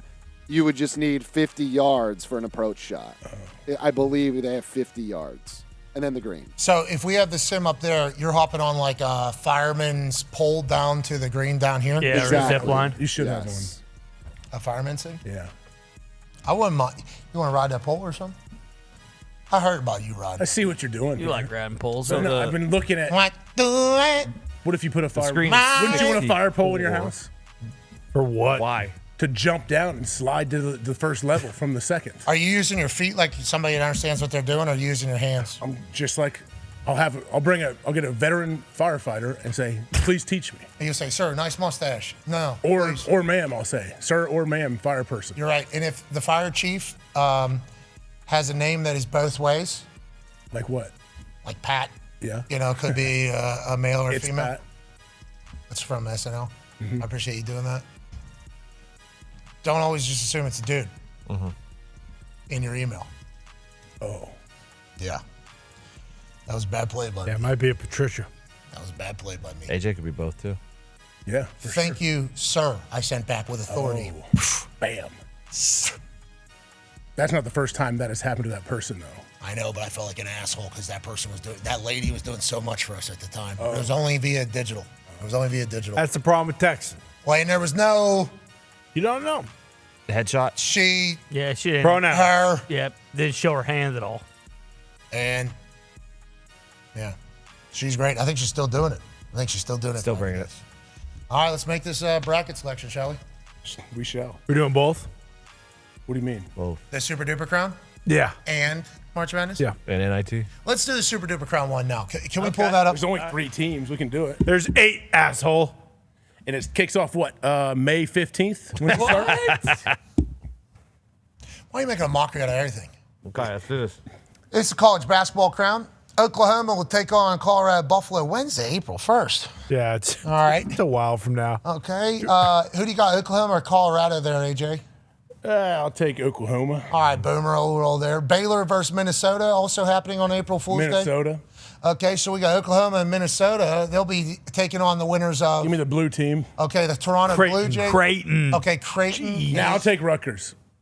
Okay, Rutgers, and then they'll be taking on. Who should I take in this next West Virginia. West Virginia, Rutgers, old Big East matchup here to find out who's going to take on Oklahoma, Minnesota. Who do you have in the left bracket, the April Fool's bracket, we'll say? I'm taking Minnesota to go to the finals. Okay, Minnesota, the Gophers are rowing the boat all the way to the championship of the Super Duper College Basketball Crown, and they'll be taking on who? West Virginia, in honor of Bob Huggins. Okay, Bob Huggins, not the coach there anymore, but certainly a legend. He was when I was a kid. He wouldn't stand for this shit. Yeah. I'll tell you that much. I don't know. It depends on how much they're winning and what the what everything else is. So it's West Virginia versus the Minnesota Gophers in the Super Duper College Basketball Crown. And AJ, the winner of the College Basketball Crown. The crown is Minnesota. Big Who's the Ten coach? does Is it Bill again. Murray's son the coach there? Yeah. Yep. Where? Minnesota, was he? Bill Murray? Xavier. Bill Murray, the actor, the comedic actor. Yes, his son is a college basketball coach. Okay. He is. Learn something new every day. Yes, he is. At Xavier, I think. He's currently at UConn, I believe. There you go. His son is Dan Hurley? No, he's an His assistant. son was a head coach for a little bit. He's an assistant coach at UConn, I think. Where was he before? Was he ever a head coach? I think he was. Was an he ever at assistant. Minnesota? He was a head coach, yeah, for sure. Because Bill used to come to games. Yeah, because he was an assistant. He was not a head coach. He was never a head coach. He should be head coach material. I think he was at Xavier though. He I was think. He was at Xavier for 3 years. Louisville Remember for that? 3, Yeah, 'cause and then Bill used to UConn- sit in the student section. UConn since 21. He's got a national championship. So he's too. about to get a big time Yep. job. Two of them I'm things. speaking it into existence. Maybe West Virginia for old Bill Murray's kid. Well, Russ Hodge. Yeah, you What if they win You're the gonna Super run Duper Russ Cup? Hodge out of town after making this prestigious tournament? Slow down. I'll tell you what, our women's basketball are winning Big 12. What are our men doing? Winning the crown, bro. This. winning $100,000. Winning Is that what the winner is, or is it $1 million? No idea. Wait, is the Super Duper? I believe it's $500K. Flag Football Cup this weekend? Not bad. It'll get us a player too. What are you talking about? The Super Duper what? There's a flag football thing going on. Is that now? When's Oh, that the happen? Saudi Invitational. Oh, Is that That's what it's called, right? Presented by Fanatics. Isn't that what it's called? Isn't that the official name? I don't think so. It's not. It was originally. Oh, gonna it's be the Saudi Open. Oh, okay. You might be onto something. When is that? Though? Is that now? Not the name. It's not. Let's get to a break. It's the Fanatics Super Duper Flag Football Tournament. Tom Brady is promoting it. Yes, he is putting Shit. it on. There's a lot of incredible players in this thing. I believe Joe Burrow. Saudi Arabia is in it. Okay. That's See, I where thought- it was yeah, going to be. right. Now it's in Los Angeles, obviously in preparation for the Olympics, which have flag football. It just makes sense that it'll be at the BMO Stadium over there. Yes. Okay. NFL players will be profiting off of playing football this weekend, if that is what you were trying to talk about. And we are certainly happy about that. Yes. Kyle I Shanahan and want to Sean watch. Payton are coaching. Shut up. Yeah. That is 100% real. Saquon Barkley's Where can in we this watch? thing. Joe Burrow's in this thing. Myles Garrett's in this thing. Is Turkey reffing this thing? We assume Turkey will be at this game. Ref, and he's running and that potentially, rock. Crown Prince. Wow. God bless him. God bless him. We don't know if they'll be traveling. Has everybody traveled over? You know, he moved the game out from over there. Yeah. Because there's a lot going on. Is everybody getting out of there right now? That's a good I question. don't think so. I think it's kind of stand on business time for people. We hope everybody's okay. We hope it all works out how it's supposed to. Whatever that means. Yeah, you can't say much else. I don't know what that means. We're all watching on the internet, and then we're asking Grok if it's real or not. Bad person to ask. No, that's actually a video game that some 4-year-old was playing just 2 days ago, and he's the best top. And it's got 12,000 retweets. He's the best Top Gun pilot in history, actually, on his fingers on his computer. But yeah, that could be America. That could be Iran. It could be Israel. Fuck, could be a 5-year-old in Minnesota playing a new video game. That's what the internet is right now. So on that note, let's keep our head on a swivel out there. That's right. Let's enjoy this life. We're lucky to have it. Let's celebrate the hell out of sport. And let's be happy that the super duper flag football tournament is happening this weekend. I am. I brought it up. Try to get some pub to the game. What'd you call it? What's the official name on this thing? The Saudi Open. It's not called the Saudi Open. I don't think so. Fanatics Flag Football Classic. Presented by Saudi Arabia. Riyadh season. Yes. Be a friend, tell a friend something nice, especially if they're playing in a flag football game this weekend. Tom said some mean stuff about Logan Paul. Have they worked themselves into a shoot, brother? I think so. WrestleMania. What's that? Getting to WrestleMania. All right. Fandango used to say it like that. What's so funny, dude? This guy's unbelievable. This guy can't respect anything. I'm talking Fandango, one of the greatest wrestlers of all time. You ever heard of him? Yeah, I wanted to go, Tim. Bring him back. Bob Backlund. Yeah, Backlund. He'll knee walk all over you. The Fandango Miz. retired, actually. No. Yeah, he did. I He's watched him flipping hang up houses his in New boots. Hampshire. Yeah, I know he is. Live free or die, brother. He's a great contractor, actually. I've seen him put together some incredible condos and apartments and houses online. Hell yeah. And I, too, am a Fandango addict. Yeah. Okay, I'm a big fan of him. Bang, bang. Gosh, what a I run. actually kicked him right in his chest, and then he was off WWE television for months and months and months. And he sent me a DM and said, "You ended my business, kid. Or you ended my career, kid." I was like, fuck, I felt so terrible. He's one of the greats. Yeah, That's Fandango. He should be in Mania. I agree. Maybe he will pop up with Tom. You think Tom's going to Mania? How could he not In be setting up a Vegas? Mania? It's in his city. A Mania work when he's going back and forth with Logan Paul this much. Do you Maybe think he Tom, pops up and he hits him in the balls or something. Gives That's him a not cheap how shot. Tom. you think would Tom do it. Brady's going to punch in the balls? I think Tom Brady's a big overhand right guy. Yeah. Yeah. Like maybe like something with a Stone football. Cold actually with an inside. He might throw a football right off his temple. Could see him being a crossface. Do we know what guy, the too. official song of Mania is yet? Because Fiend. Fiend again. yeah, thanks. Now I remember those are good old days, weren't they? Yeah, that was awesome. They only played it 1,000 times. Might be a Bad Bunny song. And you only liked it more and more. Yeah. Legit. Mm-hmm. Then I got the time where it was too much. Yeah, night two. Yeah, it crested- Sunday. it crested it Start like- night two. Yeah. Sunday. Yeah. Hearing that Sunday. Woo! Maybe we were fiending though. Big time. No All right, doubt. we officially enter our bracket into the ESPN Super Duper Bracket Challenge on the other side of this break. Hell yeah. Would it be worth a watch? Absolutely not. But is there anything that we do that is? Some people last night said yes. There's people that did not speak our language that had seen our show and watched our show before. Okay. Is that your official bracket? They do the captions. It's a lot of fucking shit we're about to do. I don't like it It's at only all. like 68 games. Just rapid fire. Yeah, Don't get to even a break. think about Don't it. have to do it. Let's get to a break. I'm going to go. We'll do it. We're part of remember? Yeah. We did the free agency frenzy. This is March Madness. This is March. This is March. We're going to do the ESPN Bracket Super Duper Challenge. Because we get $1 billion, right? When we get it perfect. No, that is only No. for that one company. That was quick. Or No, but isn't old buddy the one? Warren Buffett. Warren Buffett. I believe don't think that he's got standing I on don't know if he's rescinded. doing it anymore. Yeah. This fucking asshole. doing it. It's He never retired. happened. He basically said, like, why the fuck am I paying $1 billion to some guy? Because you can, Warren. And Yeah. you're all about numbers and da-da-da and the percentages of somebody doing it. It's not. I don't like that he just ended that when he retired from doing his He's still alive? McDonald's every morning Yep. and Yeah. shaping the entire stock market with every move that he makes. Elon would probably step in. Warren's 95. Maybe he just didn't want to. Now, this is kids Warren's wanting money. 95 years old. Yeah. Yeah. Because they see us starting to get pretty good at it, you know? AI. They s- His kids do. They get worried. Shut it down, Dad. because of us, Yep. Berkshire's still bringing it. especially with what we're about to do right there. I think forever. There's a Rupert Murdoch documentary out there, docuseries. Go on. Yeah. This is March. Just saying it's like a succession type thing. Secession? Secession. What does that have to do with Warren Buffett? I don't know. Nothing. Nothing. Nothing. Nothing at They're all. all rich. They have You're money. just saying rich people? We're just mentioning rich people? White guys? Yeah. Jeff Bezos, fucking what a guy. Yeah. There's a documentary out there about him and his laugh, I believe. Ernest was hitting Jeff Bezos' laugh a lot last night. What's it sound? I don't know. I don't know. He really enjoyed it. Oh, I don't know what it is. Ern's got some things in the back pocket at all time that are really spectacular. I have never seen him used before. Some of his social plays I've never seen done before, and I'm really impressed by him. Okay. Yeah, because he'll just slip some stuff by, and then he's like 10 to 15 seconds later, everybody kind of gets it, and he's already okay. laughing I on his like way that. out the door. Yeah, I like that. This morning he's writing. I think he's in a writing session right now with the guy who wrote the National anthem? No, Tennessee Whiskey, the original. I don't think Francis Scott Stapleton? The original though, which is like back in the 80s. Mikuya? Let's get to a break. I'm done with this. He wrote Middle East whiskey. Sure. Different tune. Yeah. We're not doing a bracket. Show's over. We already did the main bracket. We're good. Show is over. Yeah, you did the one that counts. Show is over.